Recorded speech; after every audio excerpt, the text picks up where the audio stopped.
यंत्र हा लगेच आम्ही सुरू करूया. अ, तर यासाठी जे आपल्याकडे वक्ते जे आले आहेत ते डॉक्टर तुलसीदास बस्तावडे सर, प्रोफेसर व मुख्य संशोधन ICRP, MPKV राहुरी, तसेच कृषी विभागाचे काही वक्ते आले आहेत. त्यांचेही मी या ठिकाणी आभार मानतो व पुढील सेशनला सुरुवात करतो. पुन्हा एकदा सर्वांचे धन्यवाद सर. कमलेश, आम्ही बाहेर निघतो. हो सर, हो नक्कीच हो, सर, चालेल. Okay okay. ओके.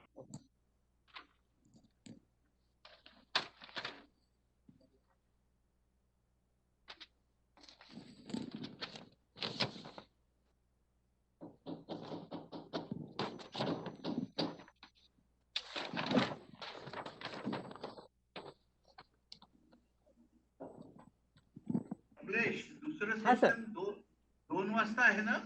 हा 2 वाजता आहे सर. थोडं आपण आधी सुरू करू सर. पण लोक बस्तावडे आलेत सर का? जॉईन बस्तेवाड आलेत? हा आले आहेत, तर आपण थोडं 10 मिनिटानंतर करू सर. काय हरकत नाही. ते जर आले असतील तर एक 10 मिनिटं अगोदर हा सर, करा. हा सर, करू सर, लगेच करू सर. आणि कारण काय की हे थोडस कुठलंही त्याला आपण त्यांना तुम्ही सूचना देऊन द्याल. जे 3:30 वाजता ठेवलंय त्यांना म्हणा ते हा 3 वाजता घेऊ आपण. येस येस सर, चालेल सर, फोन सांगतो सर त्यांना. आहे की नाही? हा सर, 3 हा ते 4. Yes sir, yes sir. हा, हा. त्यांना सूचना हा करून द्या. फक्त जितेंद्र कदम आहेत ते ओळखीचे आहेत आपल्या, हा सर. आणि आरविक क्षीरसागर हा सर, आणि ओके सर. कोकाटे हा यांना येस फोन सर, करून येस. का म्हणा. Yes sir, yes sir. तर पुन्हा एकदा मी या ठिकाणी असं आवाहन करू इच्छितो की ॲग्रोव्हिजन फाउंडेशन तर्फे एक सीट कॉन्फरन्स आयोजित करण्याचे ठरवली आहे. ती म्हणजे या महिन्याच्या फेब्रुवारी महिन्याच्या लास्ट वीकला ठेवण्यात आली आहे. तरी शेतकरी बंधूंनी या सीट कॉन्फरन्सला हजर राहा अ, राहायचं आहे. तर आमचे या ठिकाणी जे रजिस्टर्ड झालेले शेतकरी आहेत त्यांना आम्ही या सीट कॉन्फरन्सची माहिती पोहोचवूच आमच्या मेसेज थ्रू, ईमेल थ्रू. तसंच काही शेतकऱ्यांना जोडायचं असेल तर त्यांनी ते सुद्धा जोडू शकतात. तसंच आमचं एक व्हर्च्युअल इव्हेंट सुद्धा सुरू आहे या ठिकाणी. काही स्टॉल लागलेले आहेत, तर शेतकरी बंधूंनी तिकडे सुद्धा व्हिजिट करावी. तसेच आजच्या या आमच्या व्हर्च्युअल वर्कशॉपला जे स्पॉन्सरर आहेत ते आहेत workshop lead sponsor UPL Mumbai, तसंच workshop session sponsor Patanjali cow milk, Microgro, तसेच workshop co sponsor session Plutus APO formation service, तसेच Gharda chemical limited Pune, Ankur seeds private limited, smart chem technology limited यांच्या मी पुन्हा एकदा आयोजकांतर्फे श्री रवी बोरटकर सर, अध्यक्ष Agrovision foundation, doctor CD Mai sir, सचिव Agrovision foundation, Shri Ramesh Mankar sir, खजिनदार Agrovision foundation, या सर्वांतर्फे मी त्यांचा आभार मानू इच्छितो. आता पुढील आपलं जे सेशन आहे छोट्या शेतकऱ्यांसाठी शेती यंत्र. या ठिकाणी डॉक्टर तुलसीदास बस्तावडे सर जॉईन झालेले आहेत. सर, आवाज येतो आहे बस्तावडे सर? येस येस, येतो आहे ना? ओके. हा हा. शेतकरी माझा बंधूंना येतो का? मी आवाज येतो माझा? हा येतो आहे सर, येतो आहे सर. हा. ओके. शेतकरी बंधू, या वर्कशॉपला, कार्यशाळेला लाईव्ह फेसबुक किंवा युट्यूबला सुद्धा पाहू शकतात. तर शेतकरी बंधूंनी जे शेतकरी बंधू जॉईन झाले नसतील त्यांनी युट्यूब किंवा फेसबुकला सुद्धा जॉईन होऊ शकतात. त्याची लिंक आमचे ॲग्रोव्हिजन इंडिया या फेसबुक पेजला जॉईन करावं. बस्तावडे सर, पुढील सेशन आपण सुरू करूया. हा.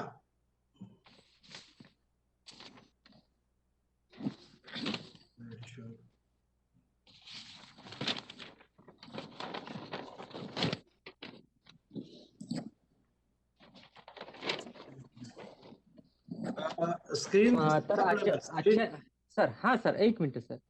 हा, दिसतोय सर.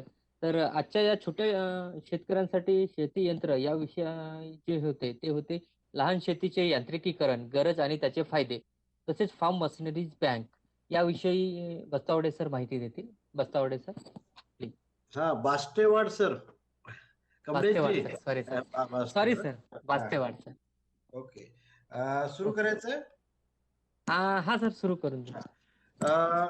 वास्तवाडजी, हा सर. हा डॉक्टर नाईक बोलतोय. हा सर, नमस्कार सर. नमस्कार. तुमचं प्रथम आम्ही स्वागत करतो. ॲग्रोव्हिजन तर्फे तुम्ही या ठिकाणी याचं जे भाषण देऊन राहिले, माहिती सर दिली. मोबाईल.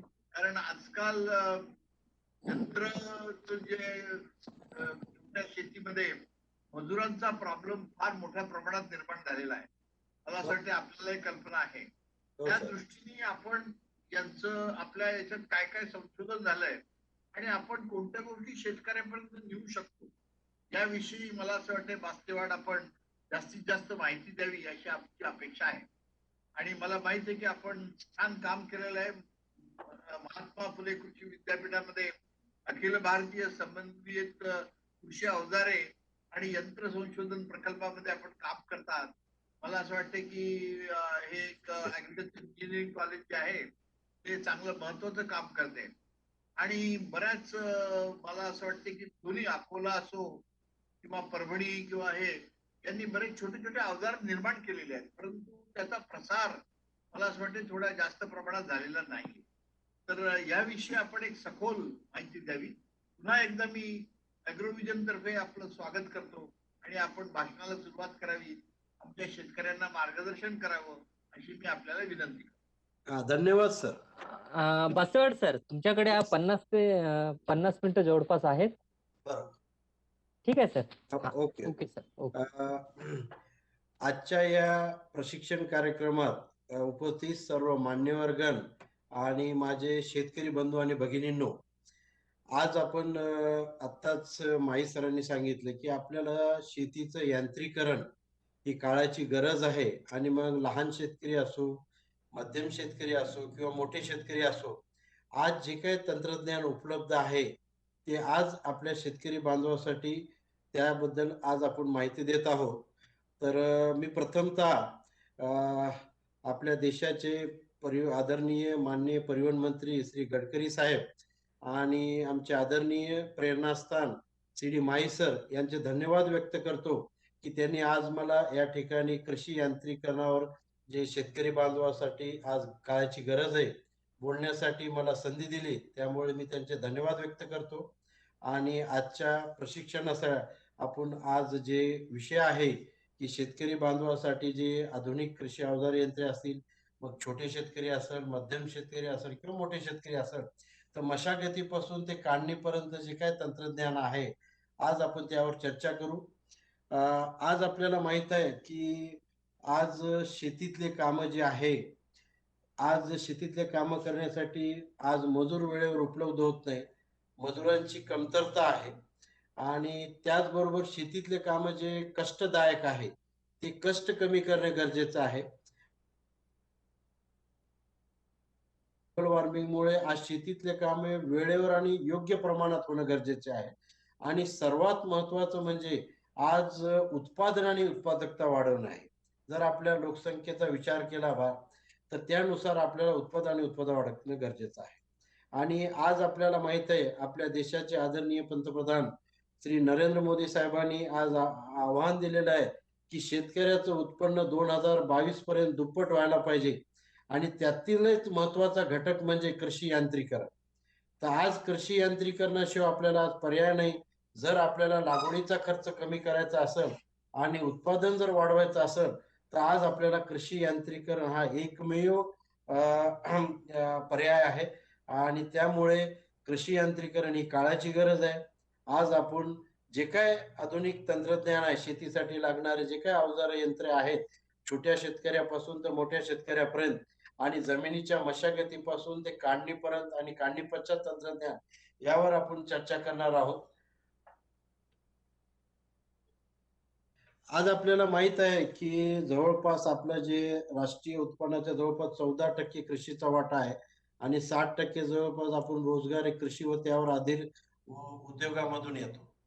तर आपल्याकडे बघितलं की कोरडवाहू क्षेत्र जास्त आहे. जवळपास 69% कोरडवाहू क्षेत्र आणि 31% हे बागायती क्षेत्र आहे.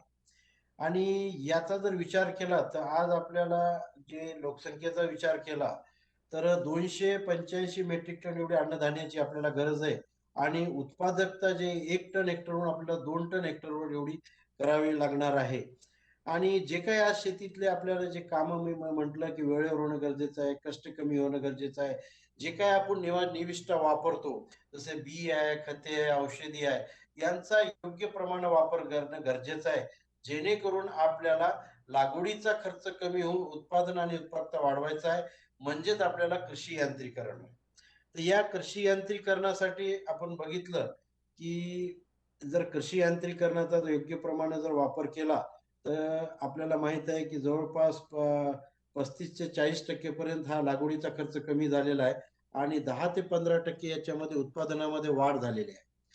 आज आपण बघितलं की जर मागील 20 वर्षाचा विचार केला, 15 ते 20 वर्षा अगोदरची जी शेती काय होती, कारण त्यावेळेस आपण बघितलं की आपण एक पारिवारिक शेती म्हणजे एकत्र कुटुंब पद्धती होती आणि एकंदरीत कुटुंब पद्धतीमध्ये हा मुख्य व्यवसाय आपला शेती राहायचा. आपलं जे काय हा निर्वाह करायचा, आपल्या उदरनिर्वाहाचं साधनच शेती राहायचं. त्यामुळे आपल्या एकत्रित कुटुंबामध्ये शेतीची कामं आपले वेळेवर व्हायची आणि त्यामुळे आपल्याला मजूर वेळेवर उपलब्ध व्हायची. कष्ट त्यावेळेस ज्या पद्धतीने जे काही तंत्रज्ञान उपलब्ध होतं ते त्यावेळेस वापरायचे. परंतु आजची जर परिस्थिती आपण बघितली का दिवसेंदिवस जमिनीचं विघटन होत आहे, आपल्या परिवारामध्ये विघटन होत आहे. तर त्यामुळे आज आपण बघितले की अल्पभूधारक शेतकरी आहेत आपल्याकडे, ज्याच्यापाशी 1 हेक्टरपेक्षा कमी क्षेत्र आहे. छोटे शेतकरी आहेत ज्याच्यामध्ये 1 ते 2 हेक्टर क्षेत्र आहे. छोटे मध्यम शेतकरी आहेत त्याच्यामध्ये 2 ते 4 हेक्टर शेतकरी आहे आणि मध्यम शेतकरी 4 ते 10 हेक्टर आणि मोठे शेतकरी 10 हेक्टरपेक्षा जास्त आहे. तर याच्यातून आपल्या लक्षात येते की जे काय आज जमीन धारणा आहे ते दिवसेंदिवस कमी होत आहे. त्यामुळे आपला बराचसा शेतकरी बांधव मधला जो परिवारातले जे सदस्य आहेत ते आज दुसऱ्या क्षेत्राकडे वळत आहेत. काही शेती पूर्वक उद्योगधंद्याकडे वळत आहे आणि त्यामुळे आजचं जे काय आपल्याकडे युवा पिढी आहे जे शेतीमध्ये जाण्यासाठी जे आज थोडासा विचार करत आहे, कारण शेतीतले काम आज हे कष्टाचे आहे. त्यामुळे आज आपल्याला शेतीतले काम कष्ट कमी करणारे तंत्रज्ञानाची गरज आहे आणि हे तंत्रज्ञान काय आहे आपल्याला मशागतीपासून ते काढणीपर्यंत, तर यावर आपण आज चर्चा करणार आहोत. आज याच्यामध्ये जर आपण बघितलं की सर्वात महत्वाचं की शेतीमध्ये आपण कुठले पीक घ्या. आज आपल्याकडे बघितलं की महाराष्ट्र राज्याचा जर विचार केला तर आज आपल्यामध्ये 4 विभाग आहेत. मराठवाडा आहे, पश्चिम महाराष्ट्र आहे, विदर्भ आहे आणि कोकण विभाग आहे.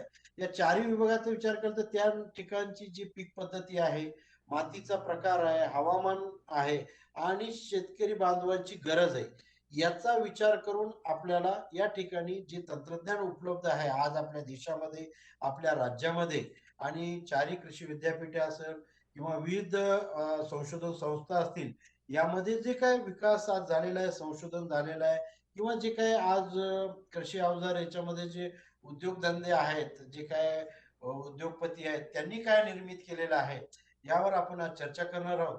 आणि आज आपण या ठिकाणी सांगू इच्छितो की शेतीतलं कुठले पीक घ्या आपण, त्या आपल्याला मशागतीसाठी आपल्याला काय अवजारं लागतात, त्यानंतर पेरणी व लावणीसाठी काय आहे, आंतर मशागतीसाठी काय आहे, कापणी व मळणीसाठी काय आहे आणि कापणी पश्चात काय तंत्रज्ञान आहे, यावर आपण आज विचार करणार आहोत. आपल्याला माहित आहे की शेतीतील जे पहिलं काम आहे ते मशागतीचं आहे, कारण मशागत झाल्याशिवाय आपल्याला पुढील पीक घेता येत नाही किंवा पहिलं पीक कापणी केल्यानंतर आपल्याला मशागत केल्याशिवाय पुढील पीक घेता येत नाही. त्यामुळे शेतीतलं जे पहिलं काम जे आहे ते जमीन आपली मशागत करणे म्हणजे पेरणी व लावणीसाठी आपल्याला जमीन तयार करणे. आता आपण बघितलं जर पारंपरिक पद्धतीचा विचार केला तर पूर्वी आपल्याकडे या कृषी यांत्रिकरणामध्ये 4 प्रकारचे स्त्रोत आपण वापरतो, ज्याला सोर्स ऑफ पॉवर आम्ही म्हणतो, की जसं बैलचलित अवजारे असतील किंवा मनुष्यचलित अवजारे असेल किंवा ट्रॅक्टर चलित अवजारे असेल किंवा स्वयंचलित अवजारे असेल. आज आपल्या आपल्या ज्या स्त्रोतनुसार अजून बघितलं असेल या मराठवाडा आणि विदर्भामध्ये अजूनही मनुष्यचलित आणि बैलांचा मोठ्या प्रमाणात वापर होतो. परंतु या पश्चिम महाराष्ट्राचा विचार केला तर या ठिकाणी आज बऱ्यापैकी ट्रॅक्टर चलित व स्वयंचलित अवजाराचा वापर करत आहे. तर आज आपण या सर्व याचा विचार करत आहोत की जे काही तंत्रज्ञान आज असेल आपल्या छोट्या शेतकरी बांधवापासून ते मोठ्या शेतकरी बांधवापर्यंत आज आपण चर्चा करतो. या मशागतीसाठी आपण बघितलं तर पूर्वी आपण बैलचलित लोखंडी नांगराचा वापर करायचा आणि त्याच्या पूर्वी आपण बघितलं की बलराम नांगर म्हणायचो आपण. असल लोहार असेल त्यांच्याकडून आपण ते अवजार बनवायचो आणि त्यांच्या बुद्धीप्रमाणे ते बनवून त्या भागानुसार आपल्याला. परंतु आजचा जर आपण विचार केला तर आपल्याला शास्त्रीय दृष्ट्या आणि तांत्रिक दृष्ट्या ते अवजार योग्य आहे का नाही याच्या आधारावर आज आपण संशोधन करून ते अवजार निर्मिती करतो आणि जेणेकरून त्याचा चांगल्या प्रकारे वापर व्हायला पाहिजे. तर शेतकरी बांधवाला त्याचं कष्ट कमी लागायला पाहिजे आणि जे काय अवजार आपण वापरणार आहे ते त्याचा चांगल्या प्रकारे त्याचा उपयोग झाला पाहिजे. तर तशाच पैकी आज आपण बघितलं की हे बैलचलित लोखंडी नांगर आहे. आज आपण बघितलं किर्लोस्कर एक कंपनी होती, त्या कंपनीचे आज आपण पूर्वी वापरायचो हे लोखंडी नांगर. त्यानंतर पारस सारखी अशी कंपनी आलेली आहे आणि आज आपण बघितलं की बऱ्याच ठिकाणी बैलांचा वापर कमी होत आहे. दिवसेंदिवस कमी होत असल्यामुळे आज कमी प्रमाणामध्ये आपल्याला आज बैलांचा नांगर वापरणारे कमी शेतकरी बांधव मिळत आहे. कारण याच्यामध्ये कष्ट आहे. कारण आपल्याला याच्या सोबत त्या शेतकरी बांधवाला चालावं लागते. तर हे कष्ट कमी करणं गरजेचं आहे. पण पूर्वी आपण बघितलं आजही काही भागामध्ये बैलचलित लोखंडी नांगराचा वापर आपण करतो नांगरणीसाठी. त्याचबरोबर आपण जर बघितलं की आज याचं प्रमाण कमी व्हायलं तर आज छोटे शेतकरी जरी असेल तर आज आपल्याकडे आपण बघितलं की पॉवर टिलर आहे. छोटे छोटे आज ट्रॅक्टर आलेले आहेत. तसेच या ठिकाणी आपण बघितलं की जे लहान ट्रॅक्टर आलेले आहेत 15 हॉर्स पॉवर पासून तर आज 30 हॉर्स पॉवर जे छोटे ट्रॅक्टर आपण याचं वर्गीकरण केलेलं आहे. त्याचबरोबर पॉवर टिलर आहेत ज्याच्यामध्ये 8 हॉर्स पॉवर पेक्षा कमी तर ते 12 हॉर्स पॉवर पर्यंत असे. तर जे काय उपलब्ध आहे आपल्या ठिकाणी आपल्या विभागामध्ये म्हणा आपल्या ठिकाणी म्हणा जे काही स्त्रोत आहेत त्या स्त्रोतनुसार जर आज नांगरणीसाठी मेकॅनिकल स्टँडर्ड नांगर म्हणतो ज्याच्यामध्ये की आपल्याला लहान छोटे ट्रॅक्टर चलित आहेत किंवा पॉवर टिलर चलित आहेत. तर या नांगरणीमध्ये काय होते की आपल्याला जमिनीची खोली आणि रुंदी ही योग्य प्रमाणात मिळते, एकसारखी मिळते. खालची जमीन आपण वर टाकली जाते, वरची जमीन खाली येते. तर त्यामुळे जमिनीमध्ये जे काय आपण पीक घेणार आहोत त्याची उगवण क्षमता वाढते. तर अशा प्रकारे आज हे जे मेकॅनिकल स्टँडर्ड नांगर आहे तर आज या ठिकाणी मी शेतकरी बांधवाला सांगू इच्छितो की ह्या नांगराचा वापर करावा. परंतु याच्यामध्ये आपण बघितलं की शेतकरी बांधवाच्या मागणीनुसार आणि शेतकऱ्यांच्या गरजेनुसार संशोधन हे होतच असते. तर यामध्ये जर बघितलं की हा जो नांगर आहे या नांगरामध्ये एक तर मध्यातून बाहेर जावं लागते किंवा बाहेरून मध्यात यावं लागते. त्यामुळे याच्यात जास्तीत जास्त वळण होतात आणि वळण झाल्यामुळे ट्रॅक्टरला डिझेलची खपत जास्त होते आणि जास्तीत जास्त क्षेत्र करण्याकरता वेळ लागतो. तर त्यामध्येच एक आता सुधारणा आलेली आहे की हे ट्रॅक्टर चलित पलटी नांगर आहे. या 90 ते 95% आपण बघितलं की या ट्रॅक्टर चलित पलटी नांगराचा वापर करतात. तर याचा फायदा असा आहे की हे उजवीकडे आणि डावीकडे दोन्हीकडे माती पलटल्या जाते ज्यामुळे जमिनीमध्ये खड्डा किंवा उभर निर्माण होत नाही. जमीन समतल तयार होते आणि जमिनीला आपण म्हणलं की जसं याला एका कोपऱ्यापासून जमिनीच्या तर दुसऱ्या कोपऱ्यापर्यंत आपल्याला याला नांगरणी करता येते. त्यामुळे कमीत कमी वळण याच्यामध्ये लागतात आणि कमी वळण लागल्यामुळे डिझेलची बचत होते आणि जास्त क्षेत्र आपल्याला कमी वेळामध्ये जास्त तयार करता येते. तर हे हलक्या मध्यम भारी जमिनी करता हे उपयुक्त आहे. तर आज आपल्याकडं छोट्या ट्रॅक्टर पासून पॉवर टेलर पासून तर मोठ्या ट्रॅक्टर पर्यंत आज हे ट्रॅक्टर चलित पलटी नांगर आज उपयोग आहे आणि त्यामुळे आज शेतकरी बांधव याचा मोठ्या प्रमाणामध्ये नांगरणीसाठी वापर करता येते आणि ट्रॅक्टरच्या हॉर्स पॉवर नुसार याची जे बॉटम म्हणतो आपण याचे फळे आहेत त्याची संख्या वाढत असते. त्याचबरोबर आपण बघितलं की संशोधन हे वाढत असते. आता या ठिकाणी जर पूर्वीचा नांगर आपण बघितला जे मेकॅनिकल नांगर आहे तर याच्यामध्ये लिव्हर मागे दिलेलं होतं आणि त्या लिव्हरमुळे काय होतं की प्रत्येक टर्निंगला ते लिव्हर त्या ट्रॅक्टर ड्रायव्हरला वापरावं लागते. मग त्यामुळे त्याला कष्ट येत होतं. मग बऱ्याच वेळेस अशी मागणी होती मग ते कष्ट कसे कमी करायचं म्हणून आज हे ट्रॅक्टर चलित हायड्रॉलिक पलटी नांगर आलेला आहे की याच्यामध्ये जर काय होते की ते लिव्हर दाबायची गरज नाही. ट्रॅक्टरला जे पोझिशन कंट्रोल लिव्हर दिलेलं असते त्याच लिव्हरच्या सहाय्याने आपल्याला हे नांगर पलटी करता येते. त्यामुळे या ठिकाणी जे म्हटलं मी आपल्याला कष्ट कारण आज ड्रायव्हर उपलब्ध होत नाहीत. आज शेतकरी जे बांधव आहेत त्यांना मोठा प्रश्न आहे की आज ड्रायव्हर उपलब्ध नाही कारण त्याला कष्ट लागत होतं त्या नांगरणी करताना. म्हणून हे हायड्रॉलिक पलटी नांगर केलेलं आहे. परंतु आज आपण त्यापुढे विचार करतो की आपल्याला शेतकरी बांधवणारा परवडणारं पण यंत्र पाहिजे, त्याची किंमत पण कमी व्हायला पाहिजे. परंतु हे सुविधा पण मिळणं गरजेचं आहे की त्याचे कष्ट कमी करणं आणि चांगलं तंत्रज्ञान मिळणं की जे शेतीचे कामे चांगल्या प्रकारे व्हायला. त्याचबरोबर हे आता महात्मा फुले कृषी विद्यापीठाने एक ऑटोमॅटिक पट्टी नांगर निर्मित केलेला आहे की याचं संशोधनाचं अजून प्रशिक्षण पडताळण्या चालू आहे. तर याचा उपयोग असा आहे की आपण बघितलं 2 नांगर आत्ताचे जे मेकॅनिकल पलटी नांगर ज्याच्यामध्ये जो लिव्हर होता तो प्रत्येक टर्निंगच्या वेळेस त्या ट्रॅक्टर चालकाला त्याचा वापर करणं गरजेचं होतं आणि दुसरा होता हायड्रॉलिक पलटी नांगर ज्याच्यामध्ये ते कष्ट कमी परंतु त्याची किंमत वाढली होती. परंतु या हायड्रॉलिक पलटी नांगरमध्ये काय होते की आपल्याकडे जे ट्रॅक्टर चालक आहेत किंवा शेतकरी बांधव आहेत ते वापरतात त्याचा मेंटेनन्स थोडा जास्त होता कारण त्याच्यामध्ये ऑइल म्हणा त्याचे हायड्रॉलिक पाईप्स म्हणा हे जर व्यवस्थित हाताळणी नाही केले तर त्यामुळे त्याच्यातून लिकेज होत होतं आणि लेवल जर तुम्ही वेळोवेळी नाही चेक केलं तर त्यामुळे ते वेळ चांगल्या प्रकारे काम करू शकत नव्हता.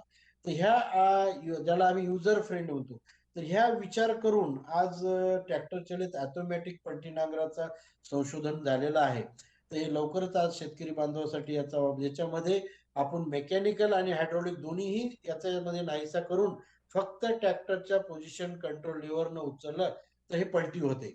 तर हा एक अत्यंत उपयोगी आणि महत्वाचा आज नांगरणीसाठी शेतकरी बांधवासाठी याचा फार मोठा फायदा होणार आहे ज्याच्यामध्ये कमी वेळेमध्ये जास्त क्षेत्र होईल डिझेलची बचत कमी होईल आणि आपल्याला याच्यामध्ये मशागतीसाठी लागणारा जो खर्च आहे ते सुद्धा कमी होईल. आता अजून बघितलं की मी आपल्याला पूर्वीच सांगितलं की आपल्याकडे जे क्षेत्र आहे हे कोरडवाहू क्षेत्र जवळपास 69% पर्यंत कोरडवाहू क्षेत्र आहे म्हणजे आणि जवळपास 31% भाग आहे. जे कोरडवाहू क्षेत्र आहे याची जमीन जे दिवसेंदिवस कडक होते आणि हे जर जमिनीचा खालचा थर कडक झाला तर मग काय होते की जे काय पावसाचं पाणी आहे ते पावसाचं पाणी मध्ये झिरपल्या जात नाही आणि झिरपल्या न गेल्यामुळे तिथं क्षार तयार होते आणि क्षार तयार झाल्यामुळे काय होते की त्या ठिकाणी आपल्याला त्याची उत्पादन क्षमता कमी होते. मग अशा ठिकाणी हा एक स्पेड नांगर आलेला आहे. हा बेसिकली रोटावेटर सारखाच आहे फक्त याच्यामध्ये स्पेड म्हणजे आपलं जे खोरं आहे त्या खोऱ्यासारखे त्याला फावडे आपण जसं म्हणतो तो फावडा त्या फावड्याची अशी फणे दिलेली आहेत ज्याच्याकरून जमीन ही फक्त भुसभुशीत करून उकरल्या जाते आणि जमिनीचा जो खालचा थर जो आहे तो कडक झालेला तो कट केला जातो. तर त्यामुळे हा एक अत्याधुनिक तंत्रज्ञान आज बाजारामध्ये उपलब्ध आहे आणि काही संशोधन संस्थांनी याच्यामध्ये बरंच परिवर्तन करून जे संशोधन पण केलेलं आहे. तर हे एक अतिशय आधुनिक असं कृषी अवजार आपल्यासाठी उपयोगी आहे ज्या ठिकाणी जमीन खालचा थर कडक झालेला आहे आणि तो आपल्याला भुसभुशीत करायचा आहे अशा ठिकाणी या ट्रॅक्टर चलित स्पेड नांगराचा वापर शेतकरी बांधवांनी करावा. आता आपल्याकडे आपण बघितलं की जमीन ही सर्वकडची सारखी नसते. आता काही ठिकाणी आपण बघितलं की अगोदरचे जे नांगर बघितले आपण 2-3 प्रकारचे जे पलटी नांगर होते हायड्रॉलिक असेल मेकॅनिकल असेल किंवा ऑटोमॅटिक असेल ज्या हलक्या मध्यम भारी जमिनीसाठी आपण वापरायचो. पण काही जमीन अशी आहे की जी खडकाळ जमीन आहे दगडाची जमीन आहे ज्या ठिकाणी गवत आहे किंवा त्या ठिकाणी ओलावा आहे मोठ्या प्रमाणामध्ये तर अशा ठिकाणी हा तव्याचा नांगर वापरला जातो. तर या तव्याच्या नांगर ज्या ठिकाणी आपल्याला हा अगोदरचा जो पलटी नांगराचा वापर करता येत नाही जर खडकाळ जमीन असेल त्याचबरोबर मी म्हटलं की कठीण भारी जमीन आहे आपण बऱ्याच वर्षापासून त्या ठिकाणी पीक घेतलेलं नाहीये तर अशा ठिकाणी जे कडक जमीन खडकाची जमीन गवताची जमीन आणि पाणी ज्यामध्ये साचलेलं आहे अशा ठिकाणी सुद्धा आपण या तव्याचा नांगराचा वापर करू शकतो नांगरणीसाठी. ही एक अत्याधुनिक असा अवजार आहे. याच्यामध्ये सुद्धा जसं म्हटलं की आपण मेकॅनिकल नांगर बघितला त्याचप्रमाणे याच्या तव्याच्या मध्ये सुद्धा हायड्रॉलिक पलटी नांगर आहे. हे सुद्धा आपल्याला उजवीकडे आणि डावीकडे माती पलटल्या जाते जेणेकरून जमीन समतोल होते आणि हायड्रॉलिक पद्धतीने वापर केल्यामुळे याला चांगल्या प्रकारची काम करण्याची क्षमता आहे. तर हा एक पलटी नांगर आहे ज्या शेतकरी बांधवाची जमीन कडक आहे खडकाळ जमीन आहे गवताची जमीन आहे आणि पाणी ओलावा असलेली जमीन आहे तर अशा ठिकाणी आपण त्या आपल्या जे रेग्युलर जो पलटी नांगर आहे त्याच्याऐवजी आपण हा तव्याचा नांगर वापर करावा नांगरणीसाठी. आता आपण बघितलं, बऱ्याच ठिकाणी बघितलं असेल की काही ठिकाणी चोपन जमिनी असतात, काळ्या जमीन, शारपट जमीन, पाणथळ जमीन म्हणतो आपण, की ज्या ठिकाणी जमिनीमध्ये हमेशा करता पाणी साचलेलं असतं. तर त्याचं काय की ह्या चोपन जमिनीकाठी जमिनीचा जो खालचा थर आहे तो जर आपण तोडला नाही, कट केला नाही, तर त्या ठिकाणी मग आपल्याला काय होते की ते पाणी झिरपत नाही आणि झिरपत नसल्यामुळे ती क्षारयुक्त जमीन तयार होते आणि क्षारयुक्त जमीन तयार झाल्यामुळे आपण त्या ठिकाणी अन्य पीक घेऊ शकत नाही. आपण बघितलं असेल की बहुतांशी ज्या वॉटर लॉगिंग प्रॉब्लेम ज्याला म्हणतो आम्ही की चोपन जमिनी म्हणतो, तर अशा ठिकाणी आपण भातची शेती किंवा तागाची शेती घेतो. परंतु बऱ्याचशा ठिकाणी आपण बघितले ज्या ठिकाणी अति प्रमाणात पाणी दिले जाते, जसं आता ऊसाची शेती आहे किंवा केळीची शेती आहे किंवा कापूस आहे, ह्याच्या खालचा थर सुद्धा कडक झाल्यामुळे याच्यामध्ये पाणी झिरपत नाही आणि क्षारयुक्त जमीन तयार होते आणि त्यामुळे उत्पादनात घट होते. तर वर्षातून एकदा तरी अशा ठिकाणी आपण या मूळ नांगराचा वापर करावा, जे राहुरी कृषी विद्यापीठाने विकसित केलेला आहे. या ट्रॅक्टर चालित मूळ नांगराचा वापर आपण 3-3 फुटाच्या अलॉंग द स्लोप ज्याला म्हणतो आपण, उताराच्या साईडनं याच्या 3-3 फुटावर फक्त लाईनी मारायच्या आणि याची खोली साधारणतः 3 फीटापर्यंत जाता येते, म्हणजे 1 मीटर या नांगराचा वापर करावा. परंतु याला ट्रॅक्टरची जी क्षमता आहे की 60 हॉर्स पॉवरच्या वरच्या ट्रॅक्टरची याला आवश्यकता आहे. म्हणून बऱ्याचशा ठिकाणी आपण बघितलं की जमीन धारण्याचा जर विचार केला तर आपल्याकडं बहुतांशी 45 ते 55 HP ट्रॅक्टरचा वापर मोठ्या प्रमाणात होतो. तर या ठिकाणी आपण बघितलं की हे ट्रॅक्टर चालित व्हायब्रेटिव्ह सबसॉयलर आहे. याचा सुद्धा याच चोपन जमिनीसाठी किंवा क्षारयुक्त जमिनीसाठी निचरा करण्यासाठी केला जातो. परंतु याचा व्हायब्रेटिव्ह सबसॉयलर मध्ये की याचा हॉर्स पॉवर कमी केलेला. तर हे 45 हॉर्स पॉवर पासून ते 55 हॉर्स पॉवरच्या कुठल्याही ट्रॅक्टरला याचा वापर करता येतो. हे सुद्धा एक मूळ नांगरच आहे, पण याच्यामध्ये व्हायब्रेटरी ऍक्शन आहे, त्यामुळे अश्वशक्ती ट्रॅक्टरची कमी केलेली आहे. त्यामुळे आपले जे सर्वसाधारण शेतकरी बांधव आहे ज्याच्याकडे 45 ते 55 HP चा ट्रॅक्टर ला सुद्धा ह्या यंत्राचा वापर करता येईल. तर पण आता काही ठिकाणी आपण बघितलं की जसं जमिनीची आपल्याला जर उत्पादन क्षमता वाढवायची असेल तर आपण जसं खतेचा वापर करतो, मग ते शेणखत असेल किंवा रासायनिक खतं असेल, तर तसंच जमिनीची एक असं असते की जमिनीच्या खालचा थर सुद्धा सुपीक आपल्याला करणं गरजेचं असेल, तर अशा ठिकाणी ज्या ठिकाणी आपल्याला अशी गरज आहे, आपल्या सॉइल सायंटिस्ट म्हणा जे मृदशास्त्रज्ञांनी आपल्याला जर सल्ला दिला असेल किंवा आपल्याला जमिनीचा खालच्या थराची सुद्धा सुपीकता करायची असेल, तर हे एक यंत्र आहे. याच्या या सबसॉयलर व खत देण्याचा अवजार आहे. हे गरजेनुसार आपल्याला वापरायचं आहे. जर आपल्याला जर जमिनीचा खालचा थर जर सुपीकता वाढवायची असेल तरच याचा आपण वापर करावा. आता हे खास म्हणलं तर कोरडवाहू शेतीसाठी हे यंत्र तयार केलेलं आहे. हे ट्रॅक्टर चालित फुले बंदिस्त वाफे तयार करणारा अवजार आहे. आपण बघितलं असेल की सोलापूर वगैरे जेव्हा जे कोरडवाहू यामध्ये बरेचसे आपण बघितलं की खरीपच्या ऐवजी रब्बी पीक घेतलं जाते. खरीप मध्ये ते पीक घेत नाही.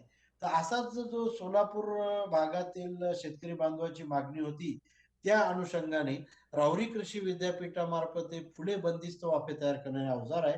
हे अवजार जे आपल्या ज्या मान्सून मध्ये जे काय आपला पाऊस पडतो, तो पाऊस जास्तीत जास्त जमिनीमध्ये त्याचा निचरा झाला पाहिजे म्हणून असे हे बंदिस्त वाफे तयार केले जातात. आपण बघत आहे या चित्रामध्ये की 2 बाय 6 मीटरचे वाफे तयार केलेले आहेत आणि या वाफ्यामध्ये जे काय पावसाचं पाणी आहे ते साठवलेलं आहे आणि हे असंच पावसाचं पाणी तिथं झिरपलं जाते आणि झिरपल्या गेल्यामुळे रब्बीमध्ये याचा ज्वारी म्हणा अन्य पिकासाठी बहुतांश आमच्याकडे जे सोलापूरचा भाग आहे याला ज्वारी पीक रब्बी ज्वारीसाठी याचा खूप मोठा फायदा शेतकरी बांधवांना होतो. तर त्याचं ज्याला इन्स्टिट्यूट मॉइश्चर कन्झर्वेशन म्हणतो, ज्याचा मृद व जलसंधारणचा एक महत्वाचा याच्यामध्ये भाग आहे, त्यासाठी अतिशय उपयोगी असं हे यंत्र आहे. पारंपरिक मध्ये शेतकरी बांधव यासाठी आपण बघितलं की नांगराचा वापर करायचे असे, परंतु ते पावसाच्या पाण्यामुळे त्याचे जे आहेत वरंबा ते तुटून जायचे. त्यामुळे हे एक खास शास्त्रीय दृष्ट्या तांत्रिक दृष्ट्या हे बंदिस्त वाफे तयार करणारा अवजार राहुरी कृषी विद्यापीठाने विकसित केलेलं आहे ज्यामध्ये आपल्याला 6x2 मीटरच्या आकाराचे बंदिस्त वाफे तयार करता येतात आणि हे पावसाचं पाणी त्या ठिकाणी झिरपलं जाते आणि याच्यामध्ये कष्ट कमी आहे, वेळेची बचत आहे, श्रमाची बचत आहे आणि पारंपरिक पद्धतीपेक्षा जवळपास 50% याच्यामध्ये पैशाची सुद्धा बचत झालेली आहे. तर हे त्याचबरोबर आपण बघितलं की काही बागायती शेतदार आहेत जे भाजीपाला वगैरे घेतात किंवा आपल्या ठिकाणी बघितलं की भात शेती होते. अशा जर बंदिस्त वाफेमध्ये जर आपण जर भात शेती घेत असाल तर या भात शेतीसाठी सुद्धा आपले असे बंदिस्त वाफे तयार करता येतात किंवा भाजीपाला वगैरे घेत असाल तरी याचा आपण वापर करता येतो. तर शेतकरी बांधवाला मी असे काही आवर्जून सांगू शकतो की हे जे अवजार अत्याधुनिक आहे याचा आपण वापर करू शकतो. चाहे कोरडवाहू क्षेत्र असेल किंवा बागायती क्षेत्र असेल, आपल्या गरजेनुसार आपण याचा वापर करू शकतो. आता ह्या मशागतीमध्ये प्रामुख्याने 2 प्रकारची कामं असतात. एक ते आपण म्हणतो की प्राथमिक स्वरूपाचे, जिथं ठीक आहे आपण नांगरणी करतो आणि दुसरं जे दुय्यम स्वरूपात जिथं वखरणी करतो. आता हे दुय्यम स्वरूपाचं काम आहे ज्याच्यामध्ये आपल्याला नांगरणी झाल्यानंतर जे काही मातीचे ढेकळं आहेत, या ढेकळांना फोडण्याकरता किंवा जमीन आपली भुसभुशीत करून पेरणीसाठी तयार करण्याकरता आपल्याला जे काय दुय्यम स्वरूपाचे जे यंत्र लागतात त्याच्यातलंच एक यंत्र आहे कल्टिवेटर. तर याच्यामध्ये आपण बघितलं की बैलचलित कल्टिवेटर पण आहेत. तर हे ट्रॅक्टर चलित कल्टिवेटर आहेत. दोन्हीमध्ये सारख्याच प्रकारची रचना आहे, फक्त स्त्रोत वेगळा आहे बैलचलित आणि ट्रॅक्टर चलीमध्ये आणि याच्यामधले फण्यांची संख्या कमी जास्त होते. तर हे कल्टिवेटर आहे ज्याला आपण नांगरणी केल्यानंतर वखरणी करण्यासाठी आणि अजून एक महत्वाचं आपल्याला आंतरमशागतीसाठी सुद्धा याचा वापर करता येतो. 2 पिकातील आपल्याला गवत काढणी करता किंवा जमीन भुसभुशीत करण्याकरता याचा वापर करता येतो कल्टिवेटर. तर हे सुद्धा आज 5 फणीपासून ते 13 फणीपर्यंत 19 फणीपर्यंत आहे की ट्रॅक्टरच्या हॉर्स पॉवरनुसार आणि अगर आपण बैलांचा विचार केला आपल्या छोट्या शेतकरी बांधवासाठी तर 3 फणीपासून ते 5 फणीपर्यंत बैलांसाठी सुद्धा आपण याचा वापर करू शकतो. त्याचबरोबर हे ट्रॅक्टरचे डिस्क ॲरो आहे. जसं हे सुद्धा मी सांगू इच्छितो की बैलांचं पण डिस्क ॲरो आहे. बैलांद्वारे चालवणारा आणि ट्रॅक्टरने द्वारा. तर रचना सारखीच आहे. याच्यामध्ये सुद्धा आपण बघितलं की याच्यामध्ये तव्याच्या डिस्क ज्याला म्हणलेला आहे, या लोखंडी डिस्क लावलेल्या आहे कॉन्क्यू आकाराच्या. तर ह्याच्यामध्ये 2 प्रकारच्या डिस्क आपण वापरतो. एक ज्याला इथं नॉच दिलेली आहे, त्याला नॉच डिस्क म्हणतो, खाचे दिलेले आहेत आणि मागच्या साईडला आपण बघितलं असेल तर प्लेन डिस्क आहे. तर ज्या ठिकाणी जे आपण पीक कापणी केल्यानंतर जो काडी कचरा आहे, पालापाचोळा आहे, तर या ठिकाणी नॉचच्या डिस्कनी एकत्र त्याची बंडल बनवल्या जाते आणि मागची डिस्क त्याला कट करते आणि हे जमिनीमध्ये मिक्स केल्या जाते आणि जमिनीमध्ये मिक्स केल्यामुळे हे सेंद्रिय खत म्हणून याचा वापर आपण करतो आणि त्याच्यामुळे जमिनीची उर्वरा शक्ती वाढते आणि जमीन याच्या ज्यामध्ये उत्पन्न वाढू शकते. तर हे एक असं ट्रॅक्टर चलित डिस्क ॲरो त्याचबरोबर बैल चलित सुद्धा डिस्क ॲरो आहेत जे आपल्या शेतकरी बांधवासाठी छोट्या शेतकऱ्यापासून मोठ्या शेतकऱ्यापर्यंत त्यांच्या गरजेनुसार तो आपण वापर करू शकतो. आताच प्रामुख्याने आपण बघितलं की लहान शेतकऱ्यांसाठी काम ज्याच्याकडे 1 हेक्टरपेक्षा क्षेत्र कमी आहे किंवा 1 ते 2 हेक्टर क्षेत्र आहे. तर असे जे परंतु आज मजूर उपलब्ध नाहीये किंवा बैलांचा वापर हा दिवसेंदिवस कमी होत आहे. तर हे पॉवर टिलर चलित जे यंत्र आहे ज्याच्यामध्ये आपण नांगरणी असो, वखरणी असेल किंवा रोटावेटर असेल की ज्याच्यामध्ये आपल्याला मशागत ही नांगरणी आणि वखरणी आणि जमीन लेवल एकाच वेळेस करायची असेल तर हे पॉवर टिलर चलित रोटावेटर आहे. या रोटावेटरचा वापर करावा ज्या शेतकरी बांधवांना आपल्याला मशागतीसाठी याच्यामध्ये समतोल करतो. तर त्यामुळे हे छोटे शेतकरी बांधवासाठी आणि जे मोठे शेतकरी आहेत ज्यांच्याकडे ट्रॅक्टर उपलब्ध आहे त्या ठिकाणी आपण बघितलं की मशागतीसाठी त्या रोटावेटरचा मोठ्या प्रमाणामध्ये वापर करतो. परंतु आपण बघितलं की प्राथमिक स्वरूपामध्ये आपण नांगरणी केली, नंतर दुय्यम शेतीच्या कामामध्ये आपण मशागतीमध्ये वखरणी केली. हा नांगरणी आणि वखरणीचा खर्च हा वेगवेगळा आहे. हा जर खर्च आपल्याला जर कमी करायचा असेल तर हा रोटावेटर जर आपण डायरेक्ट वापरला तर नांगरणी, वखरणी आणि लेवलिंग ही तिन्ही कामं एकाच वेळेस होतात आणि त्या ठिकाणी शेतकरी बांधवाला याचा लागवडीचा खर्चामध्ये मोठ्या प्रमाणामध्ये बचत होते. तर हा रोटावेटर आहे याच्यामध्ये पण जमिनीच्या प्रकारानुसार आपण रोटावेटर वापरतो. ज्या ठिकाणी मध्यम भारी जमिनी आहे त्या ठिकाणी असा एल शेप ब्लेड वाला वापरतो. ज्या ठिकाणी हलक्या प्रमाणात जमिनी आहे, ज्या ठिकाणी आपण सी टाईप किंवा जे टाईपचा वापरतो हलक्या आणि मध्यम जमिनीमध्ये, तर भाडरी काळी जमिनीमध्ये एल शेप मध्ये वापरतो. तर हे आपल्या मातीच्या प्रकारानुसार आपण त्याची पाते बदलू शकतो. आता हे जे रोटावेटर मी तुम्हाला दाखवलं की बहुतांश आपल्याकडे जी जमीन आहे ही मध्यम भारी जमीन आहे. आपण पण काही ठिकाणी जे हलकी जमीन आहे तर याच्यामध्ये रोटावेटर जरी वापरला तरी याचे फक्त पाते, हा जो आपल्याला रोटावेटर दिसत आहे हे एल शेप वाला आहे. हे मध्यम भारी जमिनीसाठी मोठ्या प्रमाणात किंवा जी आपली काळी जमीन म्हणतो आपण भारी जमीन त्याच्यामध्ये वापरला येतो. आणि जे हलकी आणि मध्यम जमिनी आपल्याला जे किंवा सी टाईपच्या ब्लेड मशागतीसाठी आपल्याला वापरतात. परंतु संशोधन हे वाढत असते, शेतकरी बांधवाच्या गरजेनुसार आपण त्याच्यामध्ये परिवर्तन करत असतो. तर त्याचाच एक भाग म्हणून आपण बघितलं असेल की बऱ्याचशा शेतकरी बांधवाचा आम्ही बघितलं की रोटावेटरच्या वापरामुळे जमिनीचा खालचा थर कडक होत गेला आहे. आणि हा जर जमिनीचा खालचा थर कडक होत गेला, मी तुम्हाला पूर्वी सांगितलं, जर जमिनीचा खालचा थर कडक झाला तर आपल्याला आपल्याला जे काय पावसाचं पाणी आहे ते जमिनीमध्ये झिरपल्या जात नाही किंवा जे काय आपण सिंचन पद्धती वापरतो, जे काय पाणी देतो ते जमिनीत झिरपल्या जात नाही. म्हणून जमिनीत जर पाणी नाही झिरपलं गेलं तर आपल्या त्या जमिनीमध्ये क्षार तयार होते आणि क्षार एकदा तयार झाल्यानंतर ती क्षारयुक्त जमीन झाल्यानंतर उत्पादनामध्ये घट येते. म्हणून ह्या जमिनीमध्ये खालचा थर कडक होऊन पर्याय म्हणून हे अत्याधुनिक यंत्र आलेलं आहे. याला ट्रॅक्टर चलित पॉवर हॅरो म्हणलेलं आहे. याच्यामध्ये रोटावेटर सारख्या ब्लेड आहेत, परंतु ह्या व्हर्टिकल आहेत.